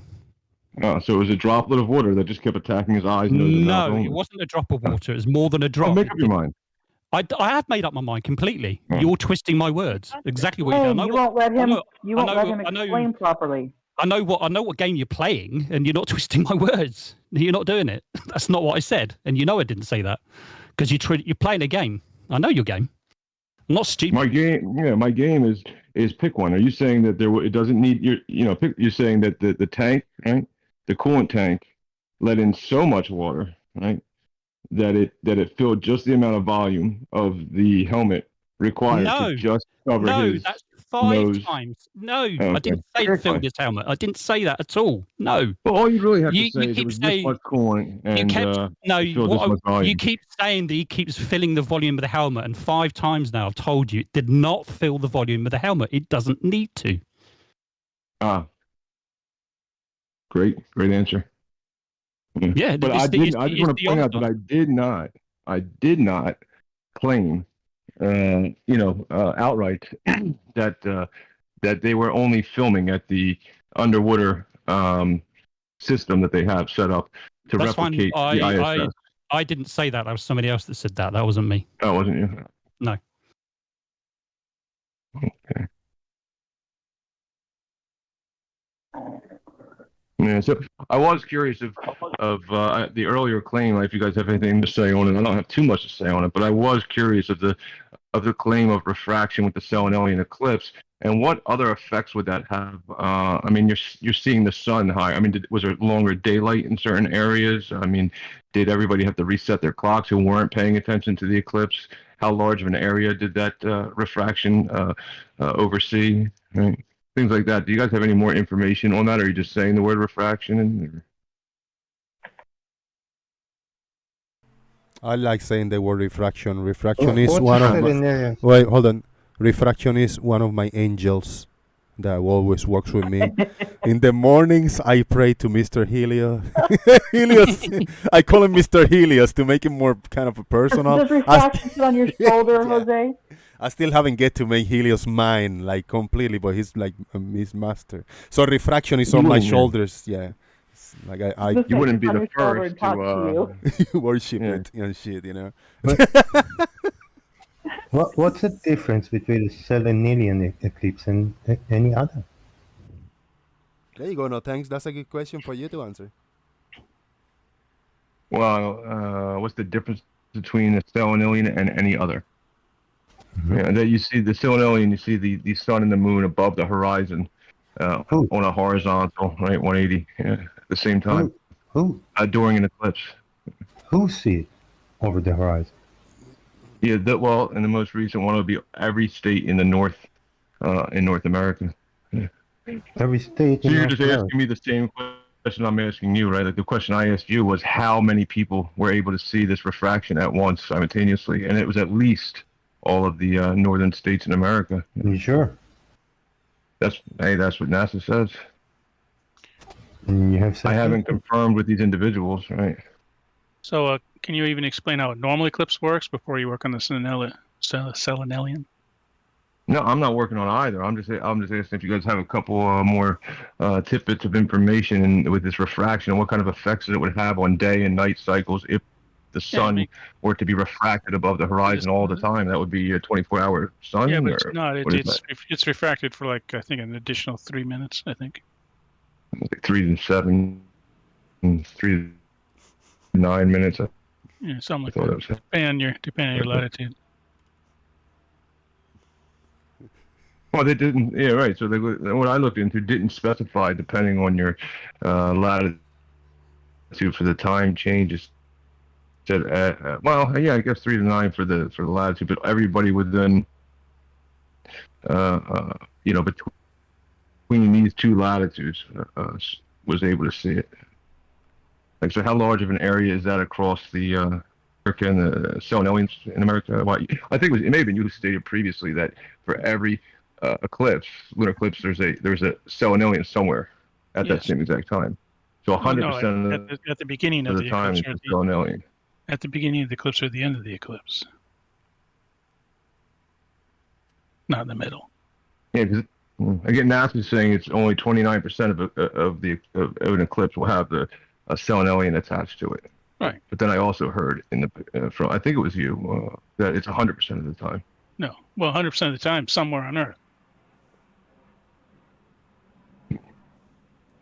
Yeah, somewhere on Earth that nobody can see. Yeah. Right. All right. So, but I'm just curious about the. Yeah. I want to know why I'm more curious about. Well, I want to know, like, what else does it change? Like, do we have to stop our clocks for 10 minutes? Nope. Does it mess Doesn't up? change No, shit. nothing. Doesn't Nothing. change shit. Nope. So if the days were all 10 minutes longer, it wouldn't do anything. Do you know that Just the to claim, sun, just the to length claim of, that. you're talking about the sun now. You know the length of the day changes over the year? I mean, it's getting darker earlier now here in the northern hemisphere. Right. Yeah. Yeah. I mean, I know like water's wet and those things. Yeah. But yeah, I'm just curious if there's any other measurable effects from if it was refraction. There'd be other measurable effects, right? It would linger on and have effect on the area that it's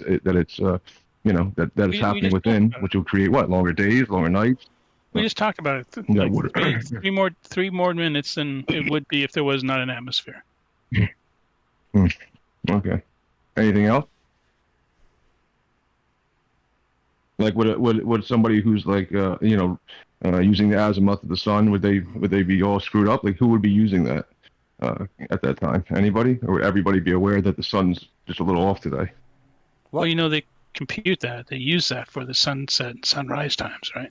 What if I was bored that day? Can I use it? Can I use it? Like if I don't want to like watch a movie or play video games, can I use that if I'm bored? Time travel? Yeah. Is that what you're saying? Yeah. Like time travel? Is it? Yeah, I mean, if a pilot was flying his airplane and he's got his horizon set, and then all of a sudden everything shifts and changes. I mean, was there anything that happened like that, like to prove that it was refraction and not the actual? What shifts and changes? What would change? I mean, that's what I'm saying. Is there anything in any situation where anything would change? If you're saying the sun changed its position, right? Nope. Oh, it didn't change its position. Nope. So it didn't. Sun continues in its position. The Earth continues to rotate. It just gets refracted a little bit for like 3 additional minutes. We can get light. And the odds are for those 3 to 9 minutes that nobody was doing anything that would require day, night, locations, compasses, and so on. We just got lucky. It's been doing that for a few billion years. All right, just checking. Those So things nothing happen to whether we prove. visualize, whether we observe them or not. They still happen. Well, it's out of position, is the claim. No, it's still in position. Still in its true position. The fact we see it is a different issue. So what? 180 degrees above the, it's above the horizon, 180 degrees from the moon during the eclipse, and it's in its true position, if I'm understanding you. Correct. So what? Okay. Well, this is interesting. Now, explain a normal eclipse, and then we'll talk about the sun and alien. Well, I mean, How other about than that, man? if that's really the position of it, they won't. We'd have to find a new answer for eclipses. Yeah, I mean, if that's the position, and now we're calculating from that position of the sun, all the eclipses will be off. Yeah. No, not really. It's just the fact that we know about refraction. I don't need refraction to understand the concept of the Earth really big, the moon a lot smaller, the sun gigantic.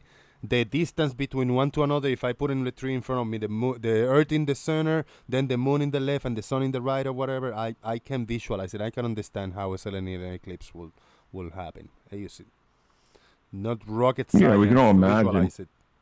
But I mean, seriously, are we arguing over 1 degree or 2 degrees disparity when in flat Earth you've got like 100 degrees of disparity between what should be the case and what is the case? You say you still haven't explained how lunar eclipses. I know. I have a problem with that too. No, I take issue with the same thing that you're pointing out. Like, how do we deal with the case where it's like 100 degrees of disparity between a case and another case? It's really like a tough subject that Flat Earth is dealing with. Yeah. Hey, this comment question is perfectly on topic. Earth is life for a $5 super chat. Why are flat earthers, in this case he refers to you, I guess, no thanks, you so hard up for selenium eclipses when they can't even explain it on their model? Can you explain it on your worldview point perspective? A selenium eclipse. What part are we trying to explain? What part of the eclipse? Explain to so I can visualize it. Like, if I can visualize it, like if I tell you the Earth, we are in the Earth, the moon is in that side, the sun is in the opposite side, so it's gonna be the shadow of the Earth will be casted on the moon. That's that type of explanation on your Earth. It only works if the sun and the moon are approximately the same size.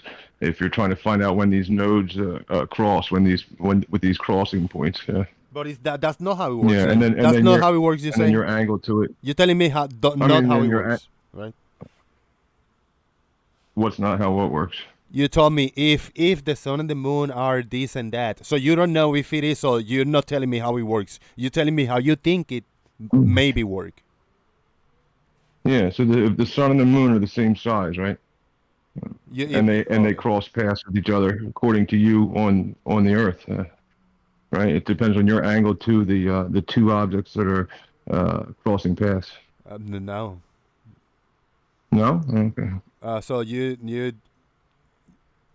say the sun and the moon are the same size, and when they cross path, that's what we see an eclipse from here, from down Earth, on a flat Earth.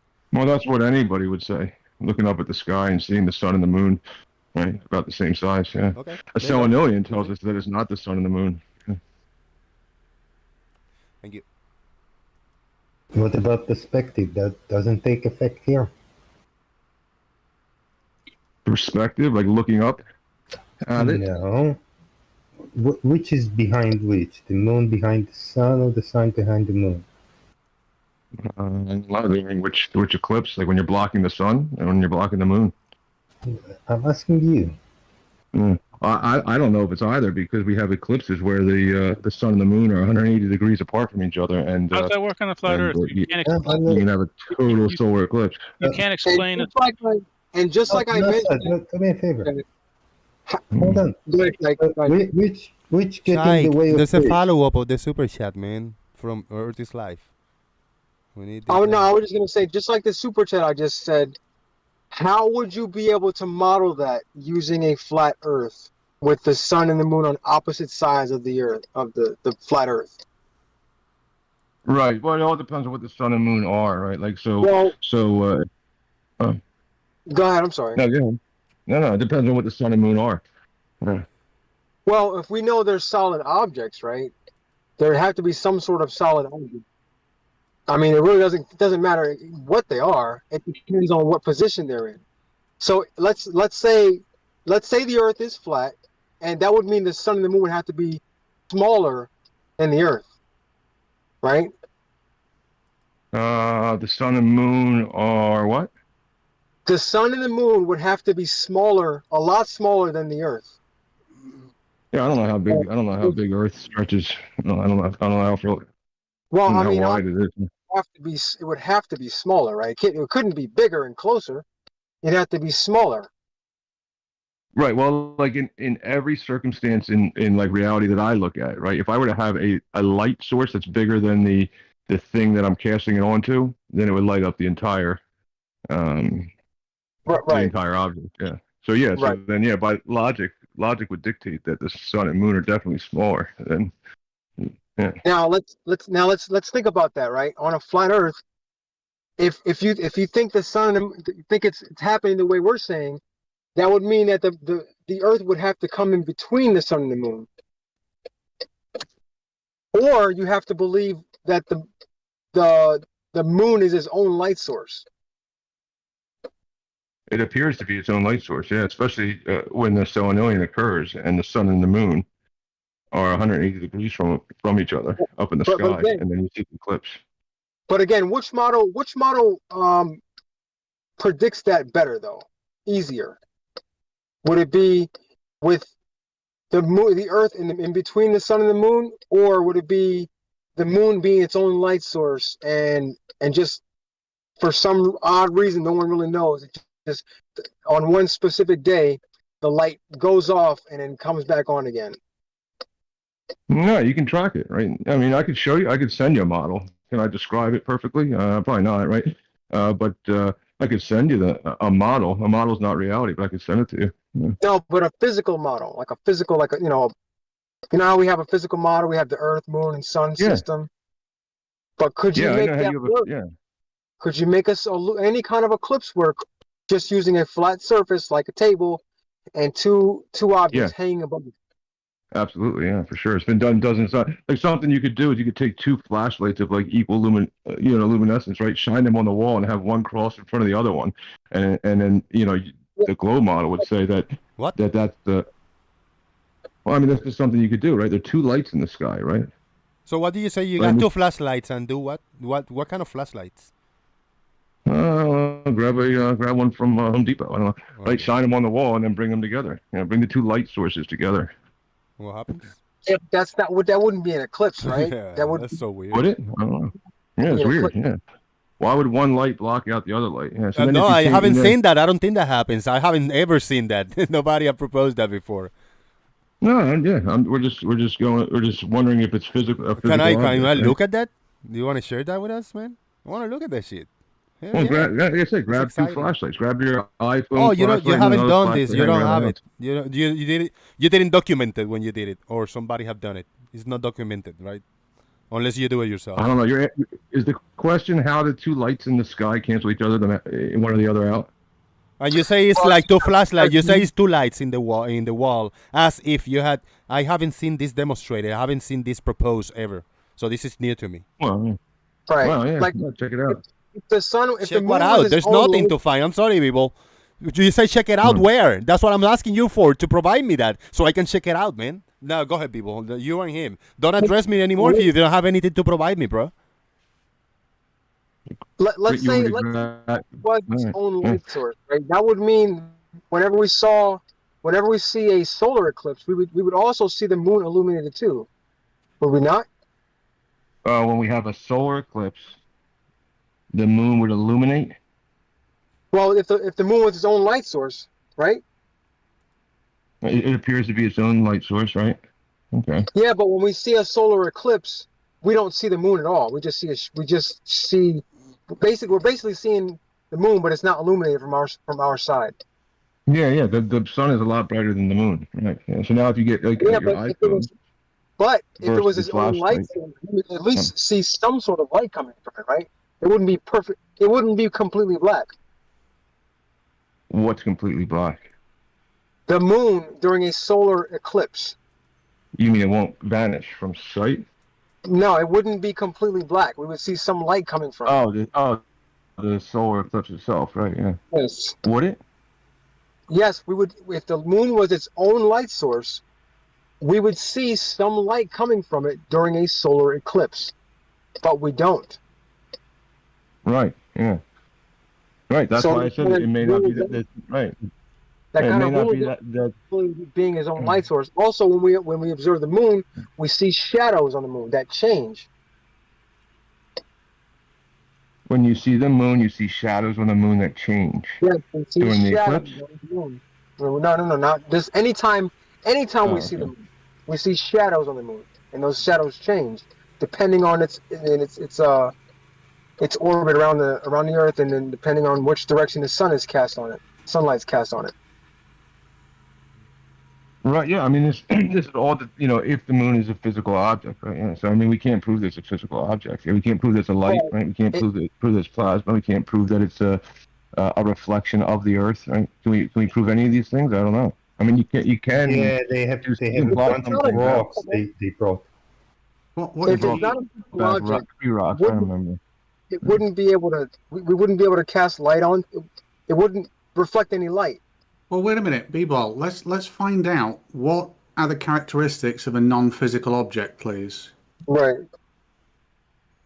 Yeah, like what's the characteristics of light? Now, you just said, what if it's a non-physical object? And I'm saying, okay, I'm willing to entertain that. Can you tell me the characteristics that I would be able to associate with it for me to determine that it's a non-physical object? Well, I mean, is radiation? It depends on what you consider physical. Is radiation physical? What do you consider non-physical? Don't tell me what it isn't. Radiation. I would consider radiation non-physical. Yeah. Okay, cool. So you think the moon could be radiation? Is that what you're saying? Those were my exact words. Yeah. Okay. So can you give me an example of a radiation that can manifest in a similar physical appearance, like the moon? Yeah. Rainbow is not radiation, so like a laser. Yeah. Well, yeah, it's all radiation. Yeah. So you think it's just light then, basically? I mean, are we trying to find out light off of different frequencies? Here's an interesting thing. Here's an interesting thing about light, and what you've said, a laser or a rainbow is. That's all just light, and you are right, it's radiation, but I can point to the source of that. I can calculate the source of it, and I can tell you where it is. We can also measure it. So can you tell me what is the source of this radiation that manifests like a physical object, unlike anything we've ever seen, that is responsible for the moon? Well, I mean, you got the sun, right? Right. I mean, I guess we could go eventually back to the sun with it, right? But you got the sun, right? So the and sun then you got the Earth. The physical, the apparent, well, let's call it apparent physical manifestation of the moon via light radiation. Is that your assertion? Right. Well, we have the sun, right? We have the Earth, right? And then we have the oceans, right? So we have, we have the option. Well. What's that? I've got boredom as well. We have the rays. We have lots of stuff. Can you get to the point? Yeah. Well, the point is that it's the point all together, right? Like all at once is that we know it's not right. These eclipses are not caused from a round Earth in a way, because the Stellarian eclipse has the sun and the moon above it, right? So now we have to figure out what it really is. But if you don't want to, a mouse in your pocket, I guess. Who's we? What? But the question, the real question is, what model explains that more? Well, yeah. I mean, do you have the model in front of you? You want me to send you the model? I'll send it to you at some point. A model. Yeah. You could probably draw it maybe real quick, or. I think like 8 years ago, I think Eric Dubé put out a model, right? But it's just a model. It's not reality. And I'm sure you've seen it, right? Where did the model? No, but I don't go to Eric Dubé for any of my research. Just probably not the source. I would go to sources outside of this argument. Just really quickly, just for anybody else in the audience that might be listening to this this this dribble is go ahead. is Seriously, we don't nobody ever claims a model is reality. Oh, cool. A model is something that describes reality or a system or anything.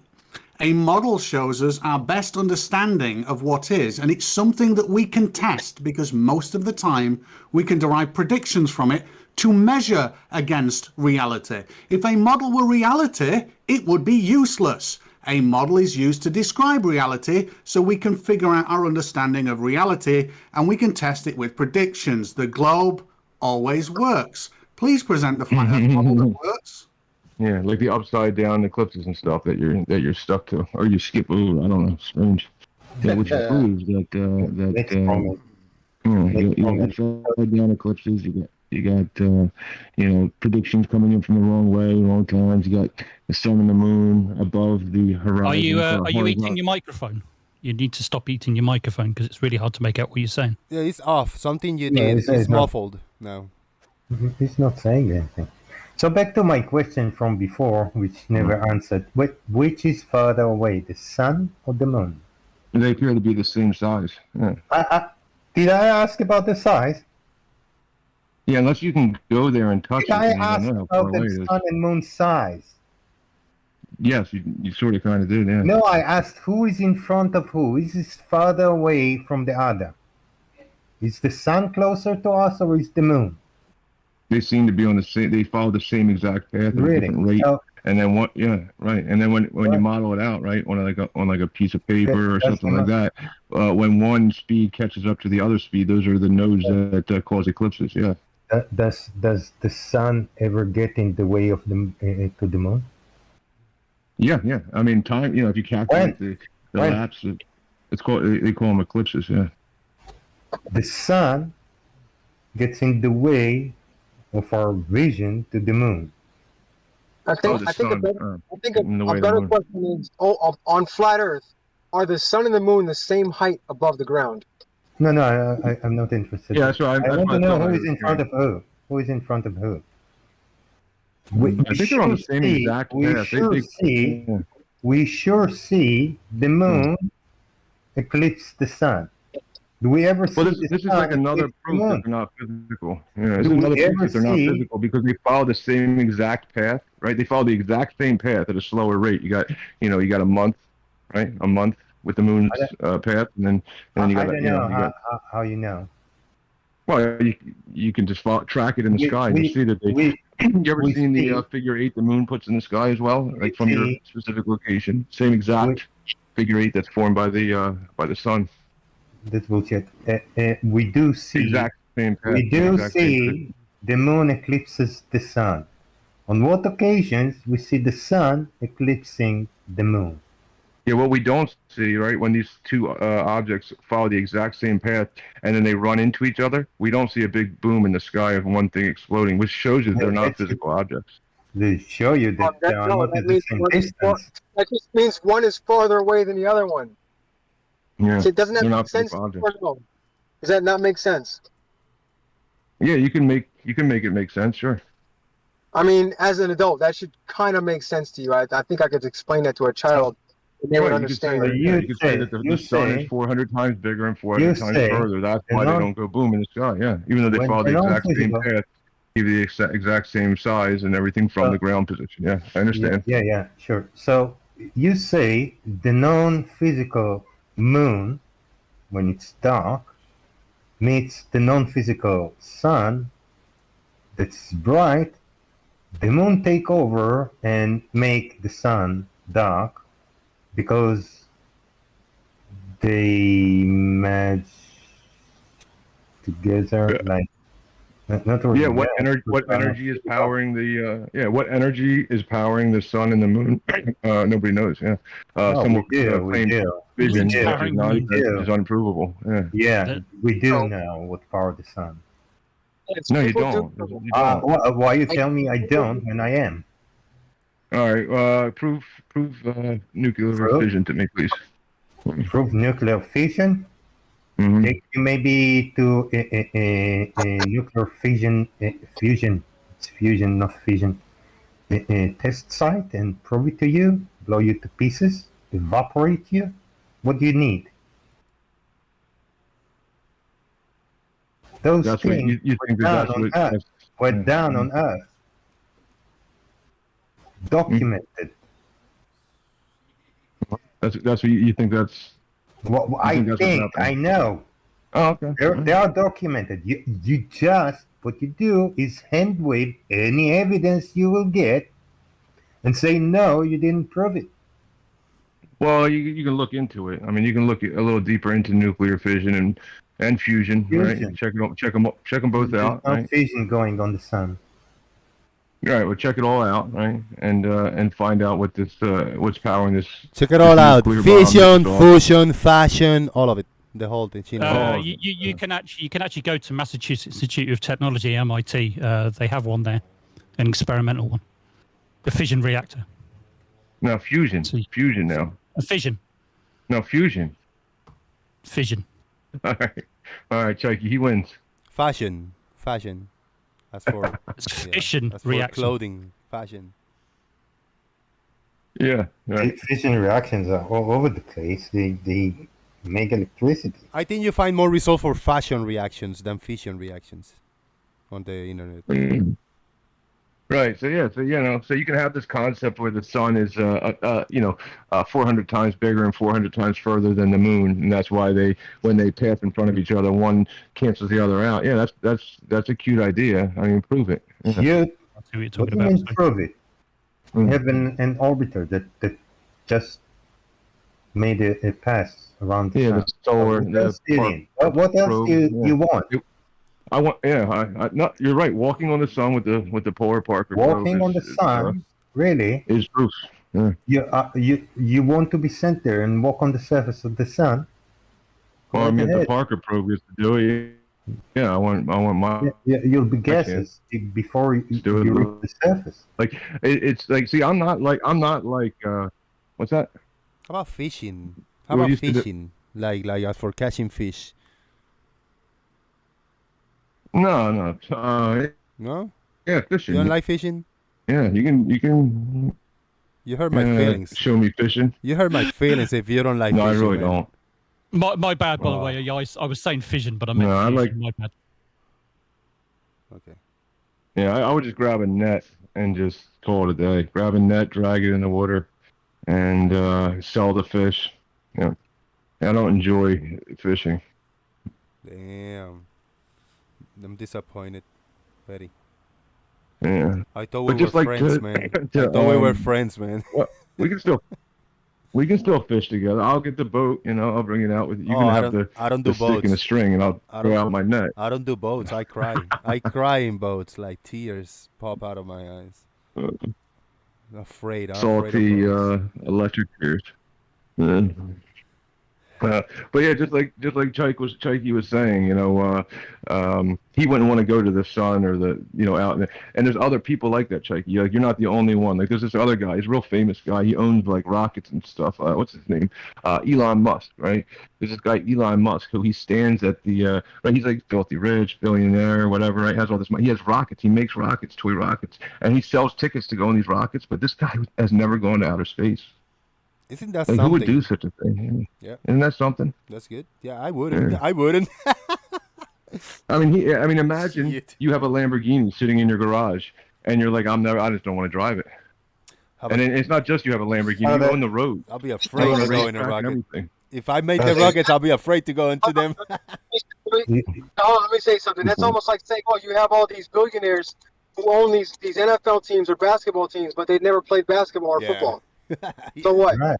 Yeah, so what? Exactly. That's what I was thinking. Let's go to more simple things. All the CEOs of liquor manufacturing must drink.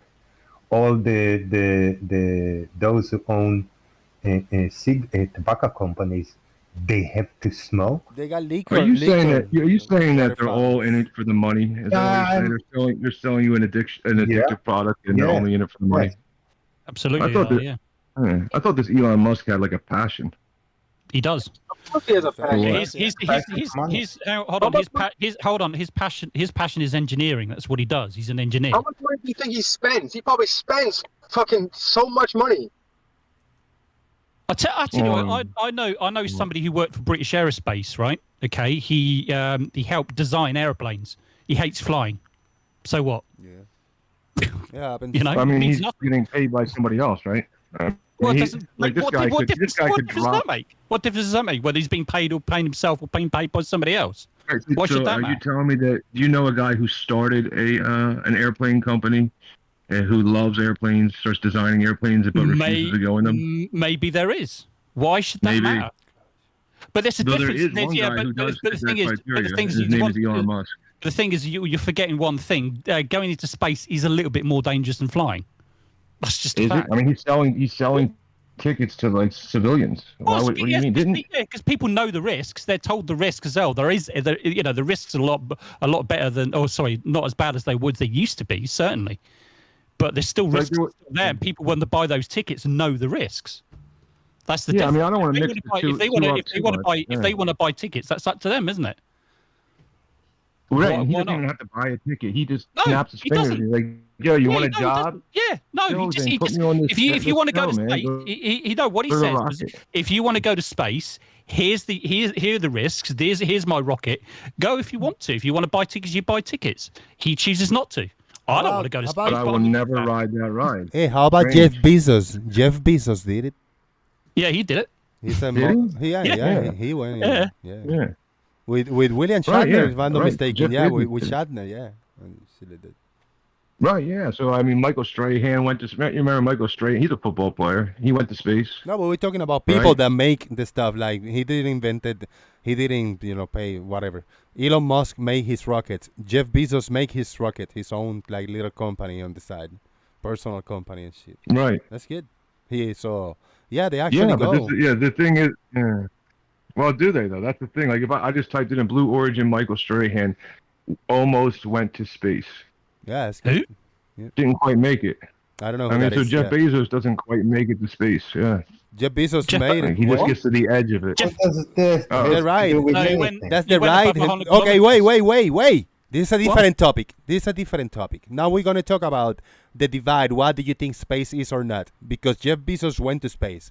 That's what I say. That's what their rocket do. That's the ride. They go up and down. That's the ride. Now, if you want to argue if that's space or not, that's a different topic. Do you agree that Jeff Bezos went to space? Whatever. If you don't want to call it space, then you can argue that point. Just separating that this is a totally new point now on where is space. I'll be on myself. But it's not really me saying it. I'm just reading the headline. It says that, where does it says right here? It says, Jeff Bezos says essentially Bezos is going to be shot up high enough that he'll be able to see the curvature of Earth, but he will not be in space. Yeah, I mean, he didn't go to space. Well, That's I what don't they're know saying. where you're reading that from, but that's not true. I don't think. They went above 100 kilometers. So I'm not saying that is definitely where space is, but Here's another one. Blue Origin and Amazon founder Jeff Bezos became the second billionaire to visit the edge of space. Now Right. you added, but you added another condition. It's not enough that you build the rocket and fly on it. It has to be space now. Oh, I mean, no, I said go to space originally. Yeah, I mean, get on the rocket, I guess. I No, don't you know. said Elon Musk don't ride the rocket. Says okay, this Yeah, guy I mean, you'd did have to ride the his rocket in space. Did ride his rocket. So now you say that's not enough because he's not getting to space.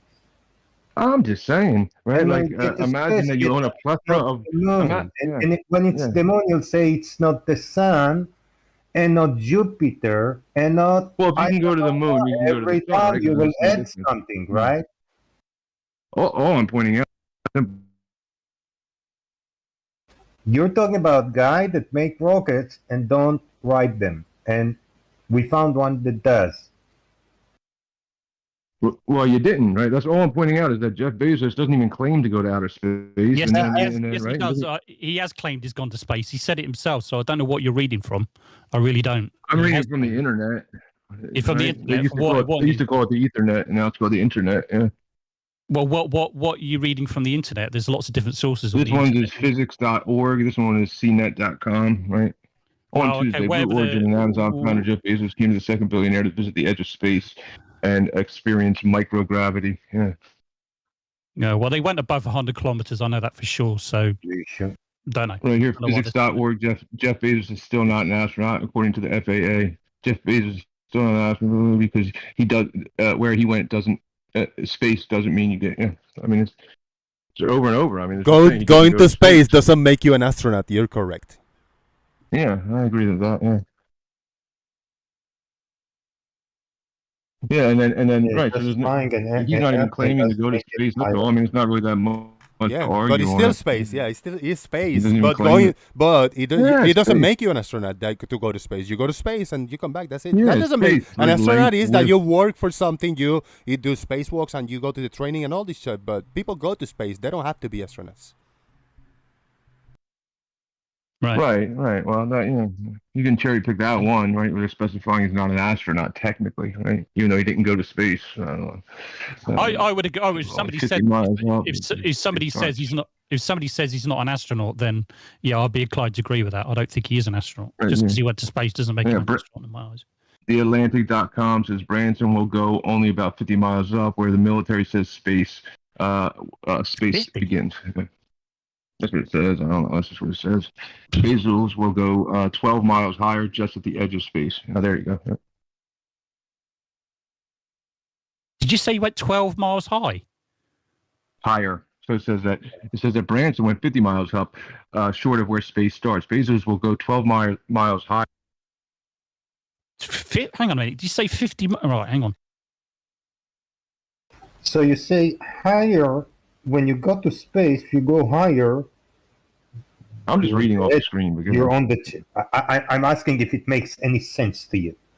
That if you at 50 miles, you're in space, but at 62 miles, you're on the edge of space. You're not in space. Yeah, right. Exactly. They're giving the Does it contradiction. make Like, no sense matter how to high you? Does it make sense to you? This sentence. Yes. Yeah. I love it. Yeah. Yeah, they're If saying, that look, go makes higher sense up. to you, then smooth. something wrong with Let you. it be, Chike. We got it. Let it be. That's the beauty of it. Oh, you said let Chuck go? What are you saying? No. Scary. Oh yeah, Chuck. It makes sense to me that they keep moving space. Yeah, they're saying, oh, a little bit higher, you'll be there. A little bit higher, you'll be there. And they're still not there. Okay, hold on. Can I just correct? Right, it's right. Okay, 107 kilometers is what altitude they actually reach. 66.5 miles.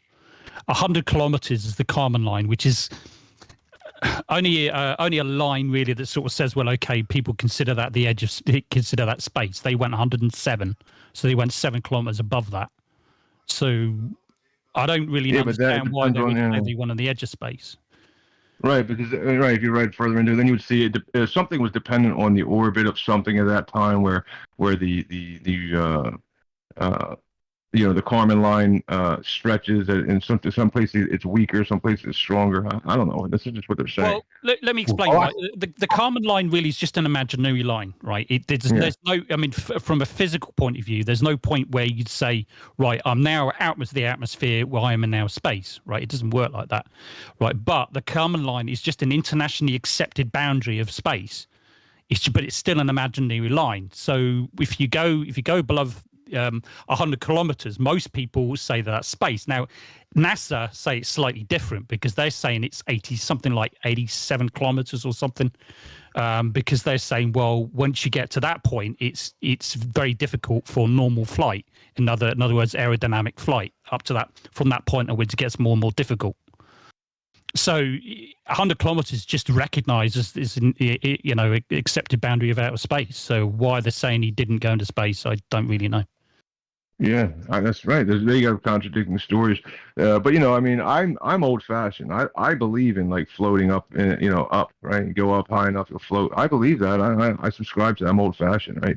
But like and if you read deeper, what you'll read into is that these are like elliptical orbits, right? And they're going around the Earth, and that they're elliptical. So it's one part stretches this way, another part short that way, right?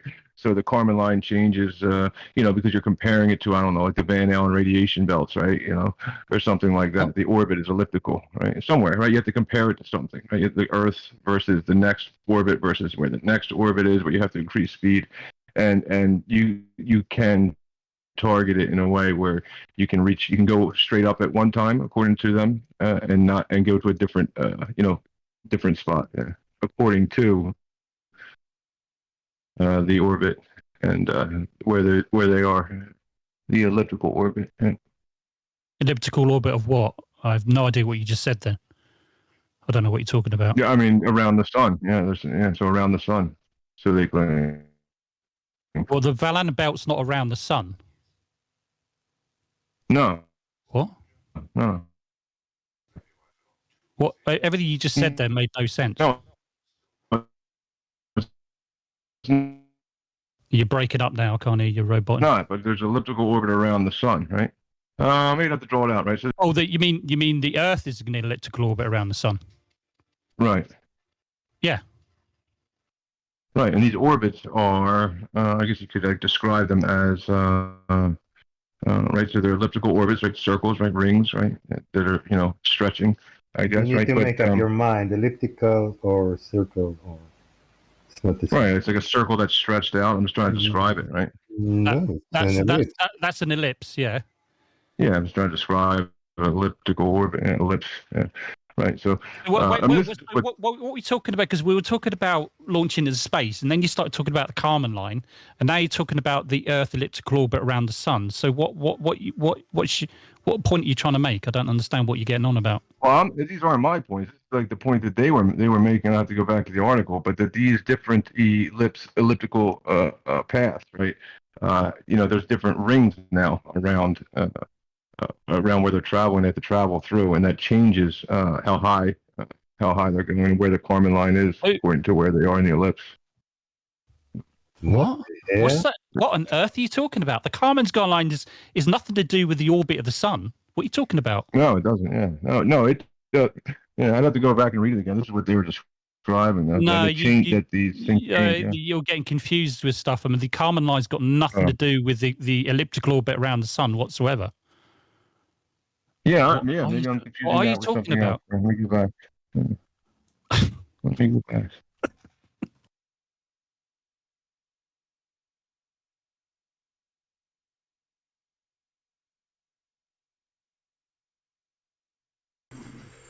The machine is Well, I'll coming see if I through can find it across for the you. street now. A little machine is coming. Yeah, Let me or- see if I can show you that.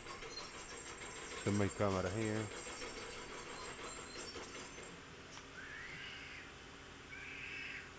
Where is it? Come on, keep going. Make sure it's flying here. Stay there.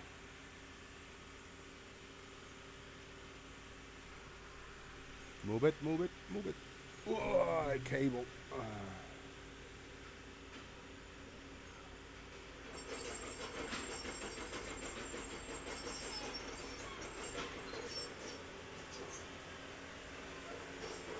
Loud. You probably don't hear it over here, but it's very loud. I hear you moving cables.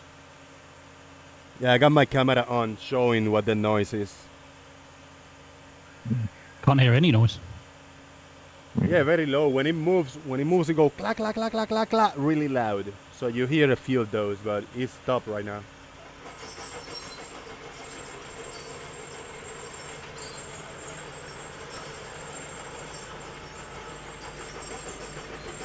What's the purpose of this machine? No, we got the other one. This one is flat. This one is flat. Look at that. We got a flat machine. It's an earth flattener. Earth flattener, yeah. Yeah, you heat that up and you iron it, like trying to get curls out of your hair. That flattens the earth. So Gary has something to measure. That's it. Woo!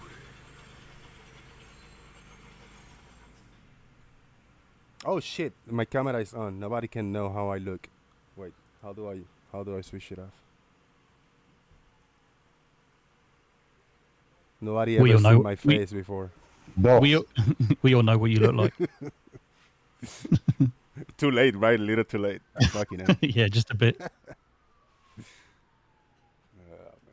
Unless you've changed somehow. I have not. We close to Halloween. Anybody gonna do something special for Halloween? I mean, don't Don't bring it personal, but if you got family, kids or nephews or grandkids or whatever, little brothers, sisters, are you planning on doing anything to Halloween? Anybody here with your little ones, around you? Nah, mine are too grown up for that now. Yeah, I know that's more of the American thing, but not a lot of people, so we're here on this side and we kids. I'm going to get some pumpkin spice brake pads. Nice. Well, you plan on eating them? No, everything's pumpkin spice right now. Yeah, true. I got a anamorphic mind. How dare you to tell me? You're curious to see how I would look with just a mustache, but no, man, that's rough. Yeah, I don't want to have that look. Just a mustache type guy. No, it looks off. I don't have to thick mustache to do that either. I don't know. Maybe you like it.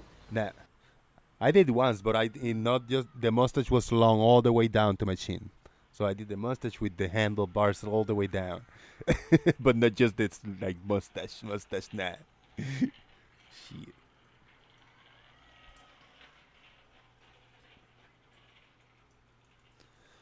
All right, we getting ready to get out of here. I gotta cook, man. Oh, Gary, I got a question. There was a super chat question like 20 years ago.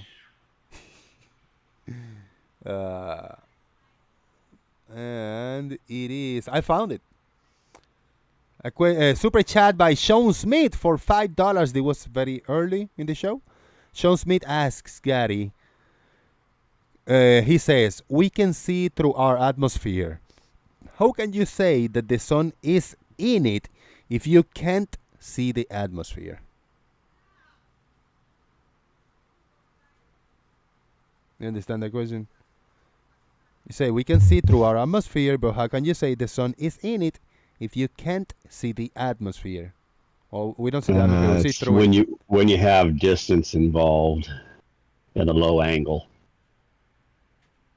Low angle is involved with this atmosphere. Yeah, sun because observation. that angle is going through more atmosphere than if it's just over your head.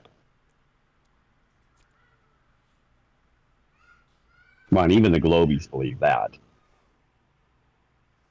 I don't know. I mean, I'm not a globie anyway, but I don't know. Yeah, you're a globie. No.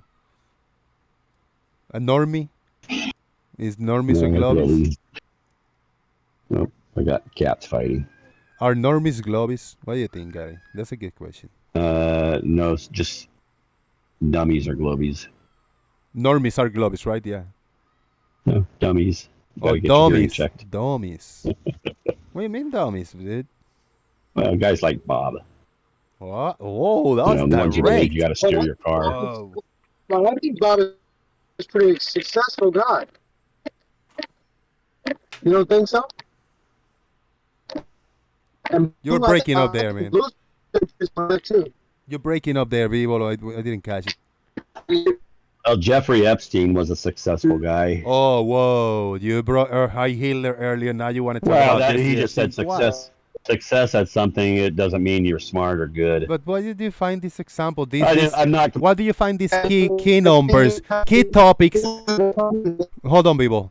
Numbers, topics, and catchphrase and phrases and wordings and stuff like that you just I don't know. Is your intention to get my channel in trouble, like shut down and canceled? Gary, that's a serious question. Do you want? Is your intention to do that in a smart way? I'm just using a ridiculous thing to show what Bebal said. Don't in my channel. Don't do that in my channel. You know that's very. That's a little sketchy for YouTube to bring up. You know that, man. Those topics. Please. I didn't even think about it. Yeah, please don't do it. You think moving forward. What do you? Hold on. What do you have against people who are intelligent? I have nothing against people who are intelligent, but just because they're intelligent in certain things doesn't mean they're intelligent in all things. So what are you intelligent in? I think I know a lot about cattle industry and how cattle work. Yeah, that's my thing. I grew up on that. What's your intelligence level at? Is that would that be useful It's useful for a lot of things in my life. It makes me it's a business for me. It makes me money. I enjoy it. It's perfectly good. People get to eat and drink milk products. You get cheese with your crackers. You know, you get ice cream and butter. I mean, it's a good thing. It's a big industry. So why look down on other people that do other things that have to do Who's with? looking down? I'm just looking at an obnoxious, smug person like Bob who thinks he knows everything, and a person who believes in the flat Earth can't possibly know anything. Did he ever say he knew everything? You guys are the ones doing that. I've never said anything that. I've never said Bob was dumb and an idiot and doesn't know anything. I'm just saying he's wrong about things, and he's a smug ass. He said that many times. Oh man, this is rough. I think Bob's you've not said that even many here. times. Bob is not even here to defend himself, so this is rough. This He is was here bad, just a guys. few minutes ago, I think. I thought I heard his voice. Yeah, a let's minute not ago. do it anymore. He's not here. You know, that's it. That's enough.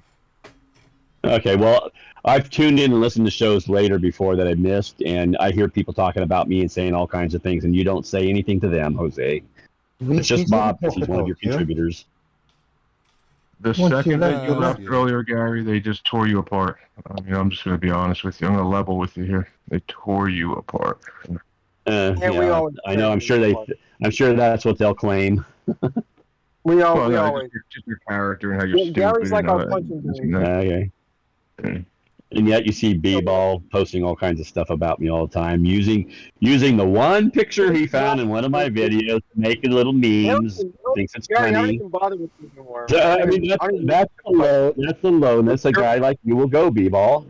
You guys are low. You guys are slime. Guys like you, B-Ball, are slime. But me I would too. never do that. I'm not Even if I there. took a picture You guys that are I could make slime and a call picture you out of it, I names. still wouldn't do it. I don't fit in that you guys are category. slime balls. I don't fit in that category. You guys, like, you included me, Gary? Really? I would not take any picture of you and try to make it look silly. No. But I'm not in that category of slimes. Okay. That one okay. You say picture, all of I you, think, but Jose. Okay, I get it. now. Tommy Grunwald found the picture. It's the only one you can find of me unless you go to my Facebook page, which I don't know if you guys can even see my Facebook page because it's for friends only. But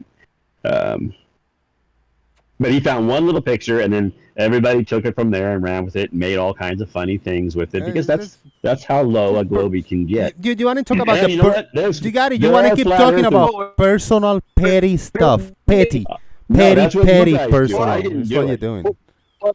Now I will agree there are flat earthers who do the same thing, and I think that's low too. When I was just about to say, so.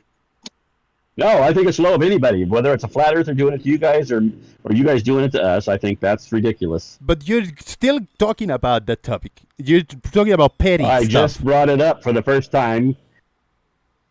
I've never said it before. But you're still saying it. You're still. I'm done with it. I'm done. Go on to the next thing. Good. Are we talking about you're the Super one who- Noodle You're Doodle? the one who wanted me to come back in here for a minute, so. They're going to make fun of you as soon as you leave. That's for sure. I don't care. I have no. It doesn't bother me. I won't lose a bit of sleep about it. Good. Good times. Yeah, and I don't make videos about you anymore because your argument is pretty boring. I mean, just talking about the horizon, I've moved on from that. If there's no curve, there's no ball. The horizon is Right. simply an optical limit. There is no Right. curve. You don't have a ball. It's that simple. If you agree with the distances on Google Earth that every flat earther uses, The and distances in the future will all be solved. It's all hid in the math, and that's it. Just like you guys hid and turned the actual reality of a round circle and took the math and applied it to a ball. That's all you did. Let me know It's when very you're done. simple. You done? You had your mathematics. You guys listen to what Gary is doing. He talks. When people try to talk and say something, that he just interrupts. It's ridiculous. Are you done, No. Gary? Are you done? I don't want to talk if you're going to interrupt. Well, don't insult the argument that water is horizontal and level. I mean, I was going to say something. Are you done, Gary? I don't want to interrupt you. Yeah, go for it. He's on mute. Yeah.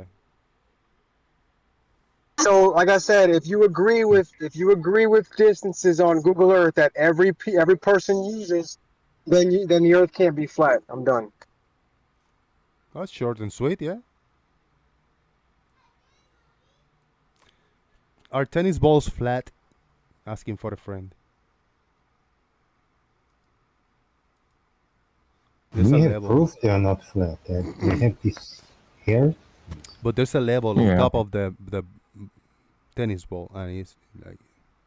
Yeah, but what you can do with that, to prove that the tennis ball is not flat, Jose, is that you can take that level, right, put it on the tennis ball, right, then take a tape measure, right, and measure down from that level, and then you'll measure drop, right, and then if you keep connecting those dots, right, you'll find it's a sphere. Measure down from Right, the level. and that's what I did in my picture, To the surface of the ball. which you refused to address. Right, so you take a tape measure, you put it up to the level, right? You hold it level. It's like so it's creating like a 90-degree angle from the vertical, like a plumb bob, right? And then you just measure down from that horizontal, and that's what we call drop. That's what I did in the picture, and you refused to address it. I'm not talking about your picture. My picture, which I identified 3 1,200 feet elevation points, which are not on the same plane. If we had more, you'd see the curve there.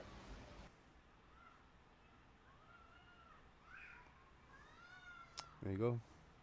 Yeah, so that's how you can prove the tennis ball is not flat. So when you go to water, right, and you hold out a level, I guess, like you said, right, on top of the beach ball or whatever, on top of the water, right, and you hold it up and you measure down. No matter what, you just keep measuring the same distance down. There's no curve. You don't measure the curve. Have you tried it? Yeah. You have a 10-mile long water level. Level. Well, I just take the level Carpenter's with me. level. Carpenter's level. Yeah. I mean, do I have a 10-mile water level in the water? No, not water level. Carpenter's level. I need something straight, right? I need the horizontal. You don't have horizontal with the. Right. You use a water level, right, to establish a horizontal. I showed you that the three water levels do not agree with each other, and they are on different angles. I showed you. You refuse to address this image. There's an image over here, the one that Anamorphic Mind posted in the Daily Boom on Sensor. Do you see it? With two green. Is it black green tower? Because I'm not looking. No, it's two green, half circle. One side level, one is flat on the side. There's a line in the top of the level. There's a line in top of the flat. You see that image? Daily Boom on Sensor. I'm gonna look, but I want to point out that I feel like a piece of shit because this is Gary's question that I somehow made. This is his claim. But we're asking you from your perspective anyway. So good.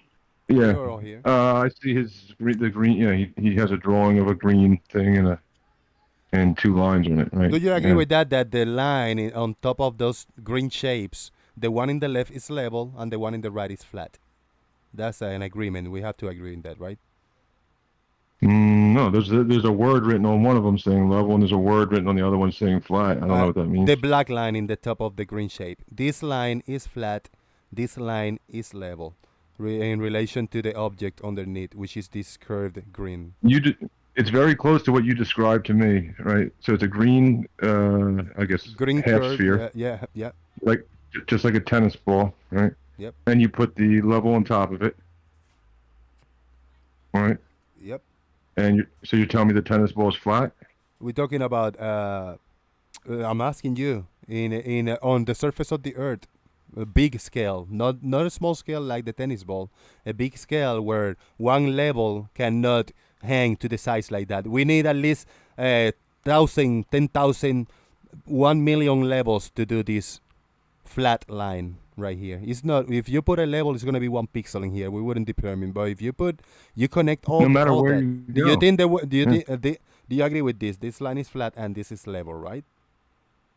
No, I don't agree with that statement. No, I agree with these are 2 pictures with words written on it. But what you do is we're reading on it. Really, you got to describe what this is a picture. Yeah, I'm talking about the concept of this flat line in top of this curved line. Is a flat Oh, Yes. the concept. And this Well, curved line in top of this level, on top of this curved line, Green, is level. I agree with this statement 100%. Do you agree or not?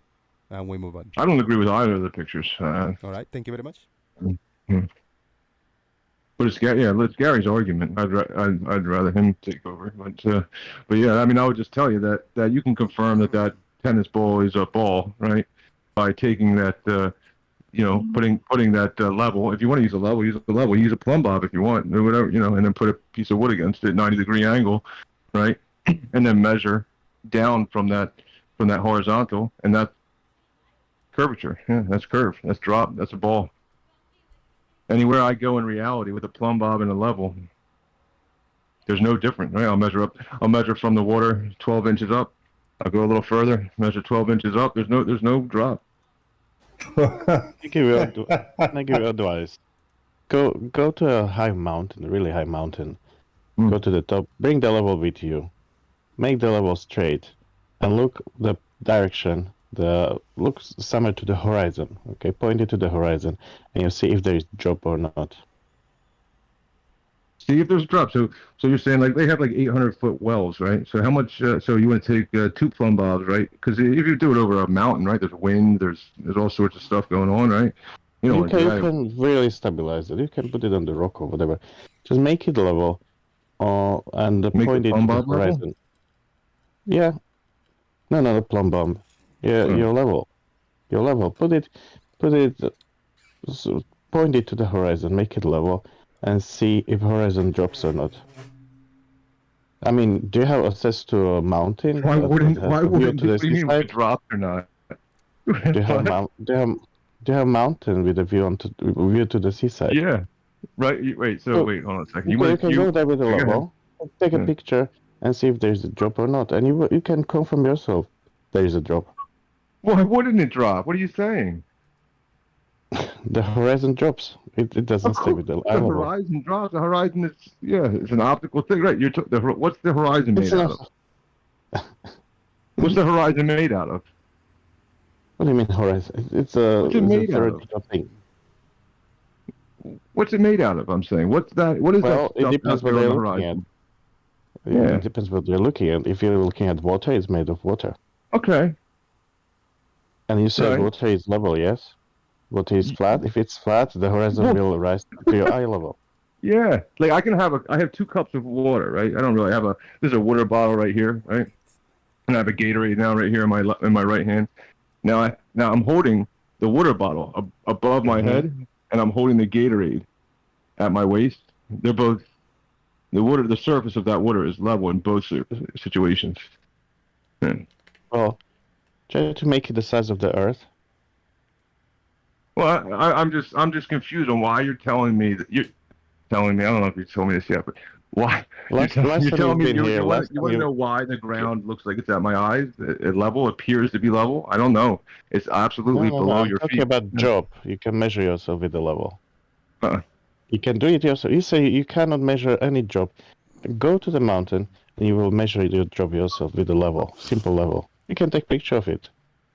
Last time people showed you that horizon doesn't rise to the eye level.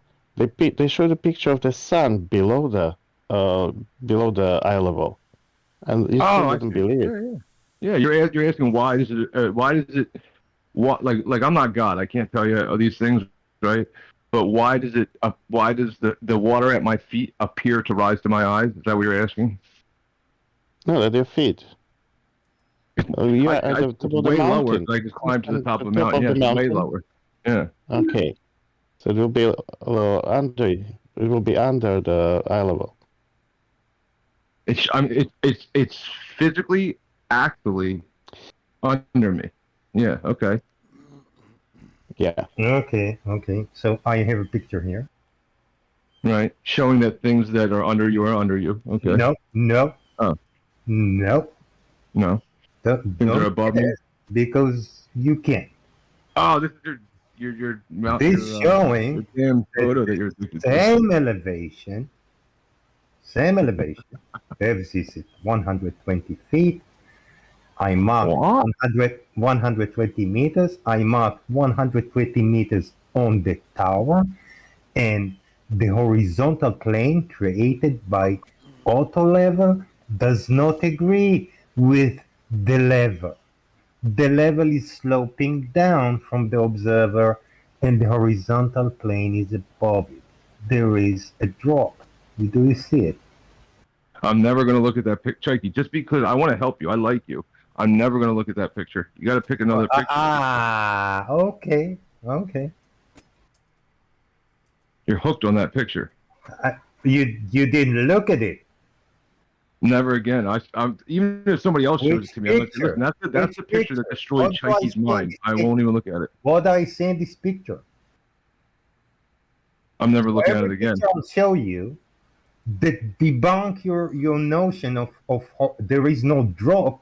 You'll say I'm not going to look at it again. Take another picture. Living in denial so attractive to you? Attracted to me? I don't know. Yeah, because every picture I show you, I'm not going to watch it again. I see what it did to you. I'm going to go switch my earpiece. Talk to Gary. This was his Horizon question. Ask Gary. Drop it on Gary now. You said there is no drop. And go back in the stream and find where you say it. It burns his ears. He needs it's like garlic for vampires, hurts. Right. Hurts his eyes. Like Bev like to say, it's his model affliction. It's becoming unbearable. So he won't look at the picture again. Every picture that I show you, there is a drop. You'll say, I'm not going to look at it again. Why? Because it shows drop. Chike, is unbearable from the verb bear? Is bear a verb? I'm not sure. Is the word bearable from the verb bear? Could be. I don't know. I'm not. If you accept that means bear is a verb. Yeah, it is. It is. But bear, like the teddy bear, like the big animal, big, fat, dangerous animal. Yeah, different spelling. Yeah, different spelling. Okay. I will have to bear the burden. Yes, I will. Oh, man. The burden is unbearable. He's happy. The bear is happy, man.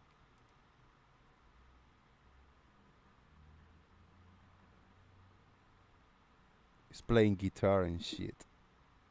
Unbearable. I'd like to ask no thanks. So you feel Gary is like your hero, but he's much more clever than any of us?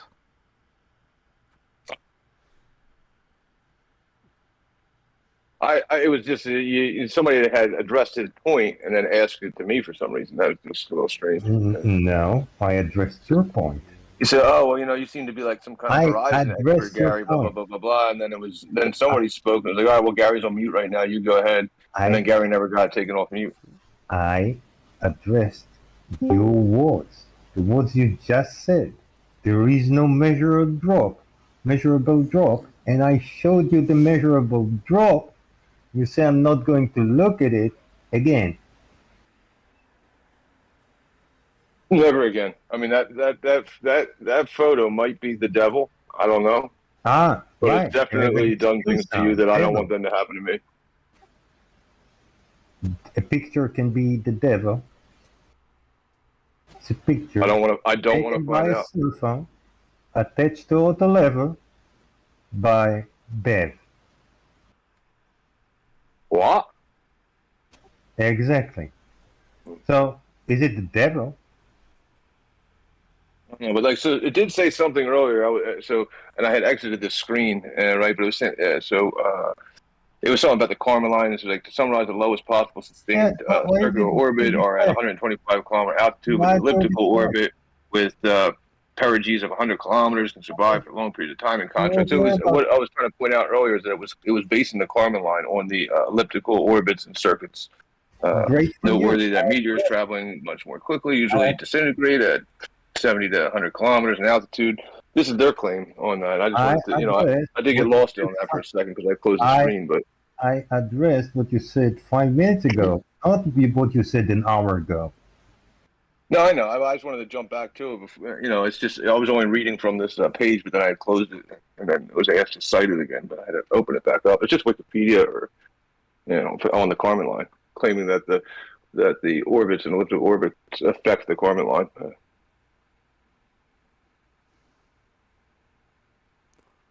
If you can see through the atmosphere, how can Gary know that the sun is inside the atmosphere? Prove that you can see through the atmosphere. Gary say that the atmosphere is see-through. But Gary, he also say that the sun is inside the atmosphere. Yes, he say that. Where is it? I don't know. I'd have to hear from Gary himself if he said that or not.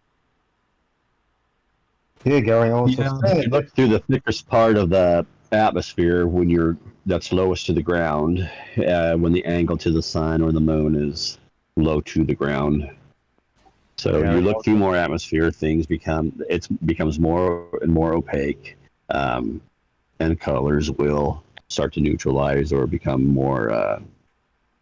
Good word is homogeneous. Right. So the sun and the moon. But this does not hold for the sun and the moon, that instead of washing to white, are washing to red. Well, because they are just lights, and so their light is being blocked.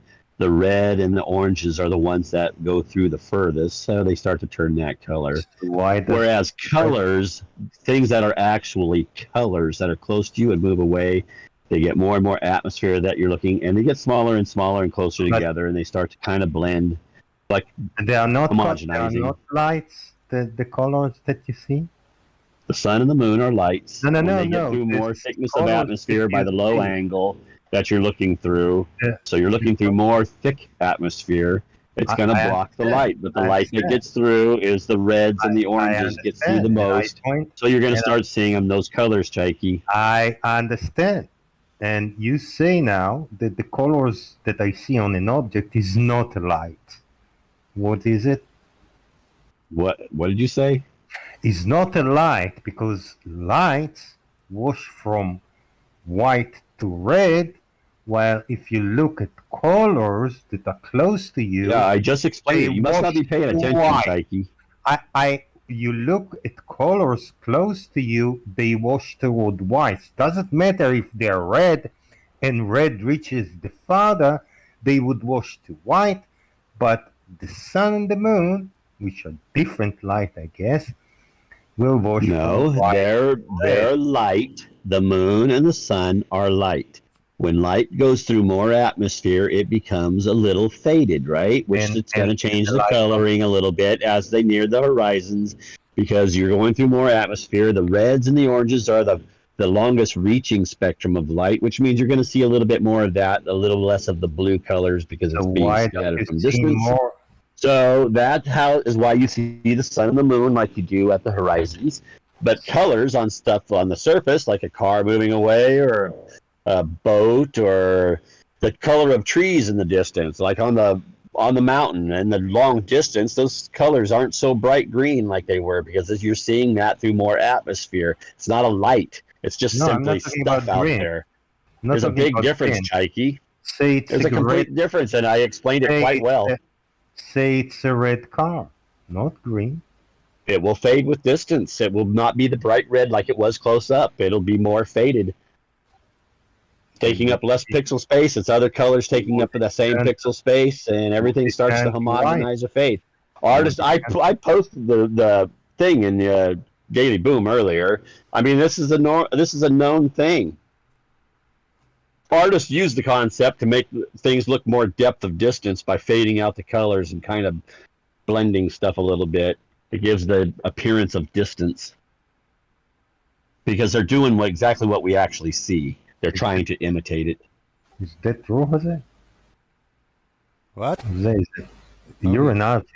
You're an artist. No, I didn't say anything about being an artist, but artists use the concept in their art when they draw, or when they paint paintings. When they paint paintings and they are trying to give the the idea of distance at, towards the center of the picture, the horizon, they will start to lighten up the colors somewhat to give it that appearance of distance.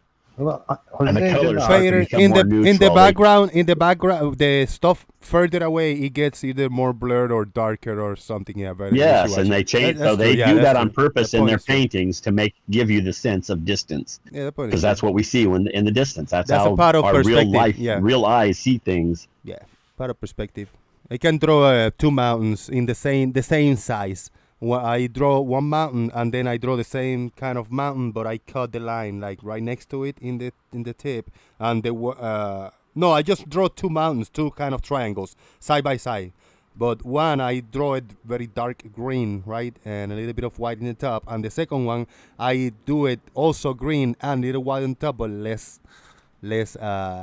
potent the color. There you go. More opaque. And then if I want to draw one further away, I draw another triangle on the side, and I can draw it lighter, in the color lighter, or maybe draw a little darker the color, and that will give the depth. That's the opposite of what. Well, that's perspective for the man. It's part so of you and I agree on something. Yeah.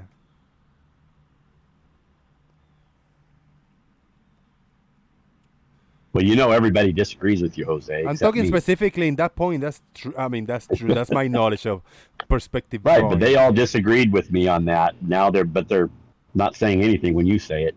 I'm not talking about using an analogy now in real life versus this. I'm talking about the technique and the actual drawing and perspective. Yeah, I know. You're agreeing with that. They use that technique to give the idea of distance because that's how we see.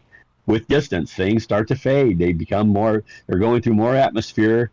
And they're farther away, the colors start to become more neutral. You can still kind of see the colors, but they're not the same as when they're close up.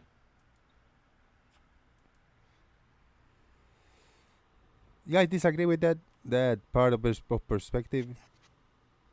Perspective? Take a telescope and you can see it again, the line.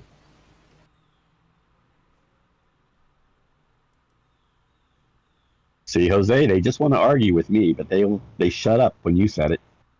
Funny. No, I don't. I just said, I'll take a telescope and I'll bring the color back.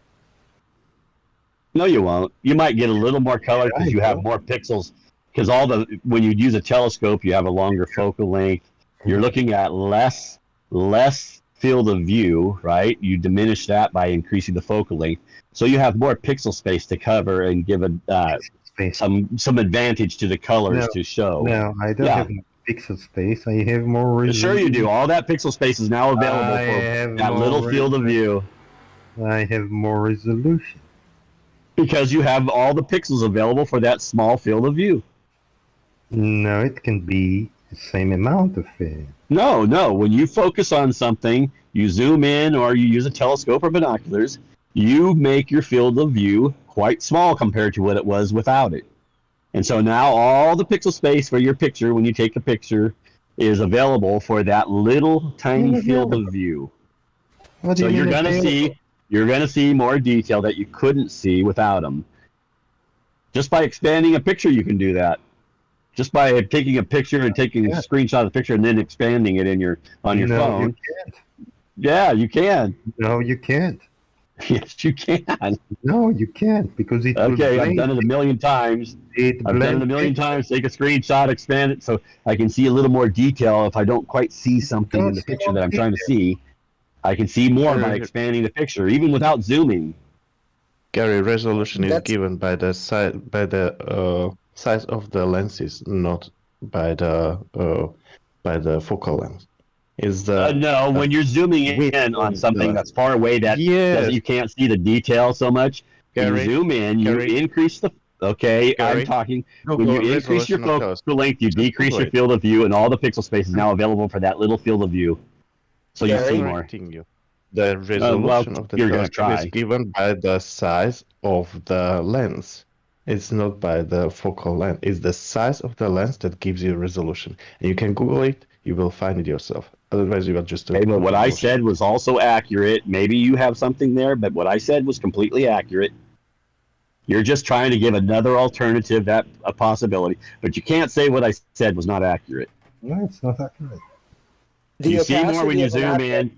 You see more detail because you increased your focal you length, don't. decreased your field of view, and all the available pixel spaces for that field of You view. absolutely don't. You can take Absolutely do. You can take 60 millimeter lens and give it 10 meters focal length. You won't see more than you see at, let's say, 2000. You're not going to see more. What? Jose, could you see more when you had your P900 before you zoomed in, and then when you zoomed in on the horizon? Could you see more detail when you zoomed in? When I zoomed in, of course, yes. Okay, well, these guys are basically saying that's not possible. Versus my eyes, yes, because of my eyes, I barely see anything, and then with the P900, I see it. Yeah, because you have a bit. First of all, because you have a wide field of view with your eyes. No, because and so that particular place that you're trying to focus on can only take up a small amount of the pixel space. No. Which I know your eyes aren't pixels, but I'm just going to use that now. Gary, It's a small amount of pixel space to put it in its proper place in your field of view. When you zoom in, you increase the focal length and you decrease that field of view. So now the whole focus of that camera is on a small space, which means it gets all the pixel space for that small space. Because the aperture is bigger of the camera, but you can't zoom in forever. Of course you can't. No, you say you zoom in, you see more. No, you do. There is even Jose just said so. You see more detail by zooming in. No, because you have a smaller field of view and it gets all the pixel space for that little field of view compared to the big field of view. This is very simple, Chaiki. When you pass the Rayleigh criterion, you're not going to resolve any more detail, Gary. It doesn't matter how long your focal length is. Okay, I guess when Jose zooms in, he can't. When Jose zooms in, he can't see any more detail than before he zoomed in. Jose's camera is 60 millimeter. No, I guess Jose must be stupid. Why? No, his camera it's is perfectly 60 fine. millimeter lens. If I zoom into that tree over there, I see a bird that there might be a bird actually. If I zoom in, I probably see a bird. But if I keep zooming in at that bird, I'm not gonna see the reflection in the bird's eyes. I'm not gonna see anything past that. I didn't say. When magnified, I see. That's it. I don't see more and further as I go. You know. Let's take a tree that's at a distance. You can't see individual leaves. You zoom in, and all of a sudden you can see individual leaves, right? You see more detail. Why? Because your little field of view becomes quite small compared to what it was before you zoomed in. All that, yes, it does. Have you ever heard of the maximal useful magnification equation? Do you know? Yeah, I don't care about any equation. It's It's very simple. Do you decrease your field of view by increasing your focal length? We got it. Let's just hear him. I know he's going to talk about a question that you don't care, but just for the people that want to know what is it, I want to know what Lubo has to say. He was going to make a point. I don't know what it is. Yeah, it comes from aperture of the lenses. For example, if your telescope is 200 millimeter in aperture, the maximum useful magnification is around 200 times. You can do it also for planetary, lucky imaging, you can do 400 times magnifications, but that's maximal useful. And that only applies if atmospheric conditions are exactly right, very, very stable. So you can have your telescope or your lenses, whatever magnification to 1000, but it's not going to do anything. It's just going to show you a bigger, blurry image. It doesn't resolute any closer. You have a lot to learn, Gary. Gary is conflating words and definitions. You agree with that, Gary? You conflating words and definitions? No. Gary, when you zoom in, okay? Let's answer some simple little questions. If a person with a zoom camera, like Jose's P900, if you zoom in, are you increasing the focal length?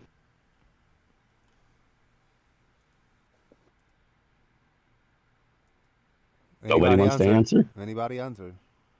It says right here, I'm reading this definition, it says that the eye pupil diameter changes during the day and night, whereas the day, the pupil size is between 3 millimeters and 4 millimeters, and at night it's 5 millimeters to 9 millimeters. I mean, this is a human eye.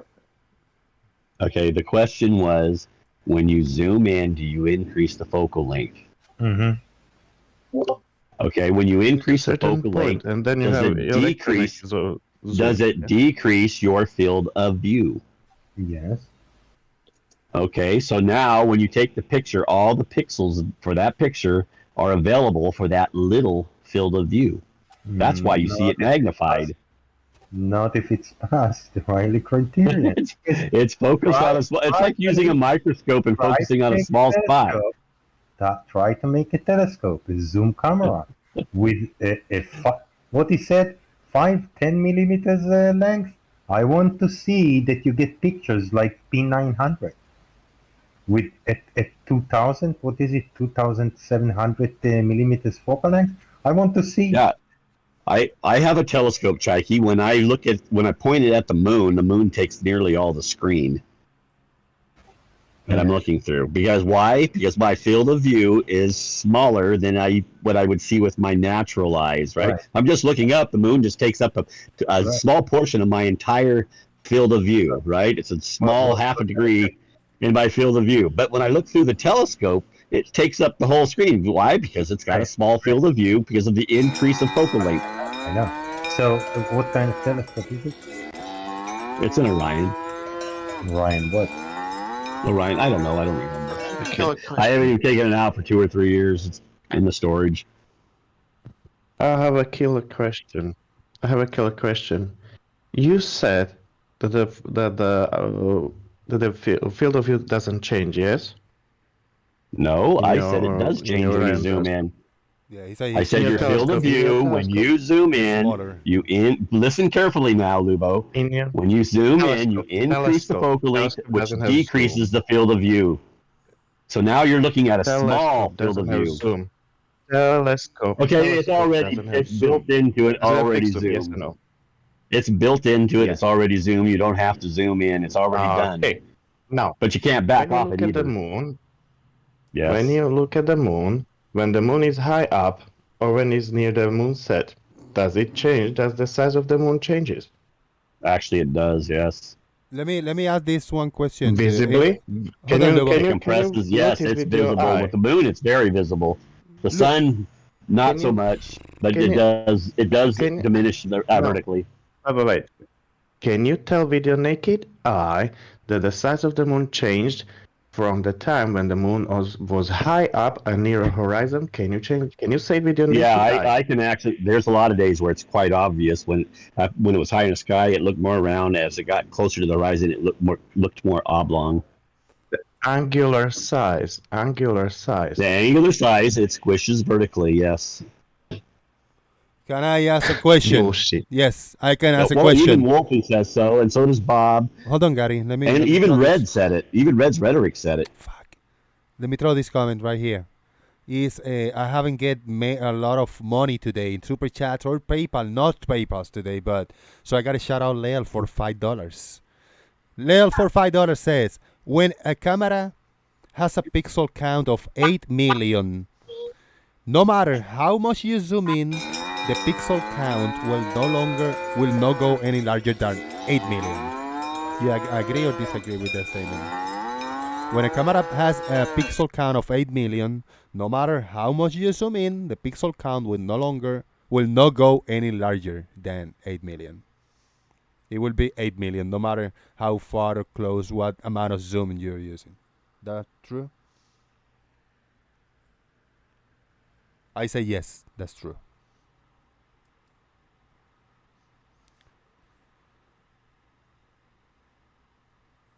Shout out to Stevie B for 10 pounds. Big super chat. Just saying sorry for the picture in memes. LOL. Memes is that's a different animal over there. No problem, man. Thank you, Stevie B, for the support. Appreciate it. I didn't want to kill the conversation. Stevie killed the conversation. What's his problem? But I actually got Sorry, I was talking with somebody that came to my door, so I actually got I missed whatever you said. Gary, when a camera hold on, when a camera has a pixel count of 8 million, right? no matter how much you zoom in, the pixel count will not go any larger than 8 million. That's agree or disagree? I Right. agreed with that. Yeah. Yeah. 100%. No That's matter if fine. you're zoom in or not, it's gonna be 8 million is the count of. Yes, but if Yeah. you're zoomed in, that 8 million is applied to that little field of view that you from your zoom. And so Yes, it but get the all the standard- stuff, all the information in that little field of view has all that pixel space to display itself in. That's why it looks but it magnified. doesn't change as a point. And you said No, when you zoom in, the pixel count space is the changes. same, but the field of view that's being put into that pixel space is completely different. No, but you said the pixel count changes. If the pixel No, count I didn't say that at all. the Go back highest and it look. can go, I never said yes, it. you did. Go back and listen. I can never rewind said and show anything you about that. exactly where you I said said that. I said all the pixel space is then available No, for that you did small not. field of view. You said the That's pixel what I count said. changes. I was listening. I did not That's say why that I at all. posted that super Go chat.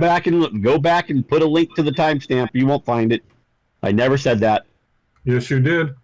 No, I didn't. Why would I say that then if you didn't say it? Because you imagined that in your mind. You thought you had an argument, and you never heard it because I never said it. No matter how much I you said zoom in, all the pixel count pixels will be never go above the available for that maximum small pixel field count of view.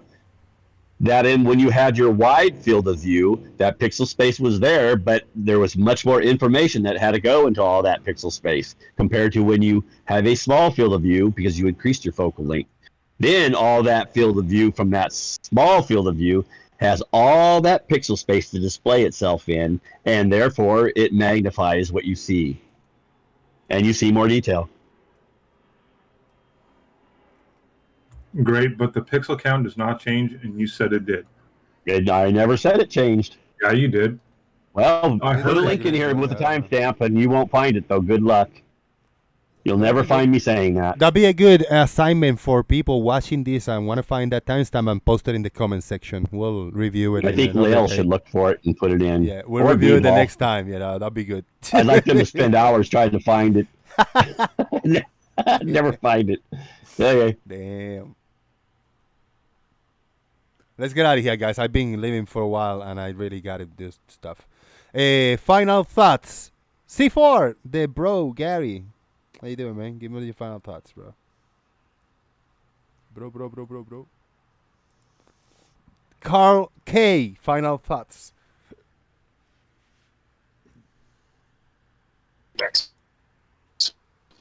Good show, Jose. Good show. Boom, boom. Boom. Thank you very much. Appreciate it. Good looking out. Chaik, final thoughts. We had a good demonstration of denial from tanks today. Not looking at pictures that prove that what I said is wrong. Other than that, good show. Thank you. Thank you very much. That was a very positive, good show with some like emotions in it. Most of the time on your final thoughts, it's like, good show. But today was a good show. I like it. Because the shit show, I don't like quiet shows. I need some action. Right. Did I do all right? Like doing your voice, like, good show, like you say most of the time. I don't know. I'll have to You check do out in the video. Yeah, you say that. All right, Gary, final thoughts, man. Yeah, I have one more thing that's coming in the future, but I've kind of mentioned here and there, and that's elevation angles, and they're just simple perspective angles based on the observer's field of view. They're nothing else other than that. Yeah. And you can do all your navigation by those perspective angles at sea level, because it works for a flat Earth just as well as it works for a ball Earth. You just take all the other information, put it together, and you know your distance. And boom. Thank you, Gary. Larry, bro PS, final thoughts.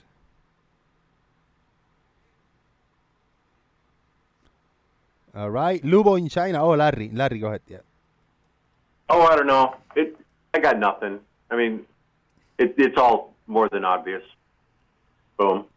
Boom. Thank you, Larry. Lubo, what's up, man? Yeah, I would give Gary advice to learn technical drawing and rules how to draw in perspective while he do this research.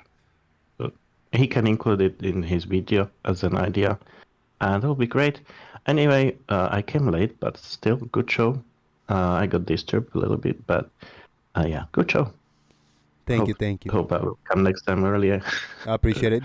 Lubo, do you agree or disagree that if you draw a perspective and you draw mountains in it, if there's a mountain range, the mountains that are further away from you are going to be either darker and more less visible in the drawing that you do? Or are you going to draw them all the same as the one in front of you? In technical drawing, you draw everything in the line. Basically, technical drawing is when you draw buildings, like so if you do architecture or civil engineering, the lines are not obstructed by the atmosphere. Just it's plain perspective in technical drawing. Plain perspective. So a drawing of a landscape, what you see in real life or perspective, you will get the mountains further away, darker and less visible than the ones in the front. You mean lighter?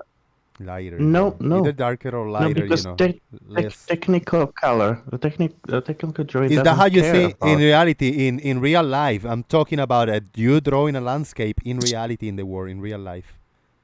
That's not technical. You don't have to do a technical drawing of that. You're drawing a landscape of what you see. You mean the artistic drawing? No, what you see. It doesn't matter if artistic or not. What you see, if you want to represent reality in a paper, and I got two mountains, one in front of me, another 5 miles away, another 20 miles away, and there are gigantic mountain ranges. How are you going to draw those three mountains? The same shade of green that is under your feet, or different colors because it's further away and it's less detailed? No, it will be probably the same. In technical drawing, doesn't care about the distance. Thank you very much, It's basically perspective. It just follows the perspective. I appreciate it. Yeah, you disagree with that. I disagree with you. It's all good. Mojok Man, final thoughts. No thanks. Final thoughts. So, man.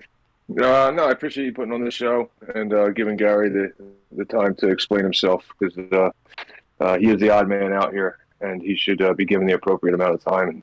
And you do a great job of hosting it. Appreciate it, man. Thank you.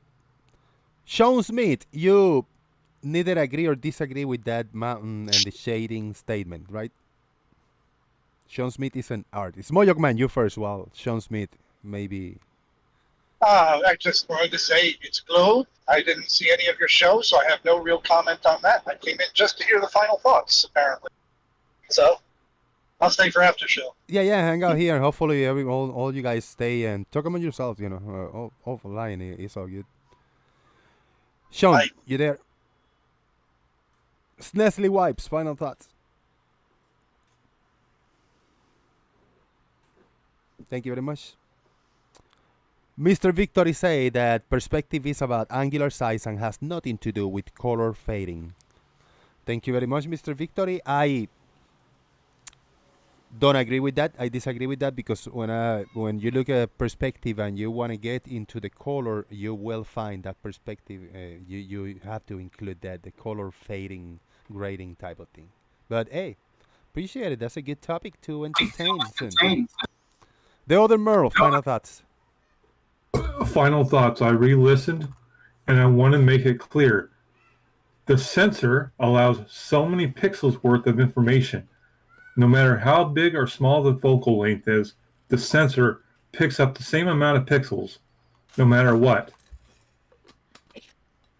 Now, the amount of light that shines on the sensor may be different, so you may be able to pick up those pixels differently, but the amount of pixels stays the same. It doesn't grow or shrink based on the field of view. Thank you, man. It's Nestle Wipes. You there? Sean Smith? No? All right. Anybody? Anybody else? You have a poll. Don't forget the poll. Oh, there's a poll. Let me close the poll. In the meanwhile, thank you very much, everybody, for watching. Don't forget to hit the like and share the show. Support the channel. There's in the description box, there's a PayPal link. Super thanks when the video is up on YouTube. And there's a poll with a lot of votes, 72 votes. What's today? That was the question of the poll. And the big winner on what's today is yes. The answer is yes, with 33%. Sphere in second place. Today is sphere with 30%.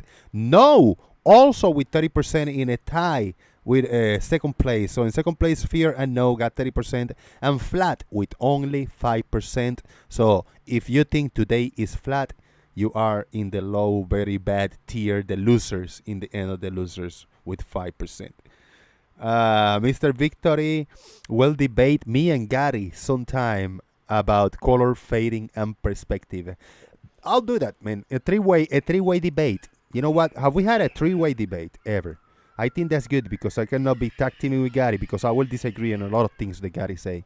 Gary will disagree with things that I say, and I disagree with you, Mr. Victory, in the color grading sense. Gary, are you up to it? Three-way I'm in. debate. Very good. Hell yeah. That'll be a good event for real. We'll try to do it, not structured, but at least try to be it so we can get opportunity to let our thoughts out. It's going to be just a close 3 people show type of thing, and we'll get a minute or two to explain our side. If we can bring pictures, images, graphs, math, whatever you want to bring to demonstrate the point, I love it. I just want to point out that 5% of the world's population would be 400 million flat earthers out there. It's a big number.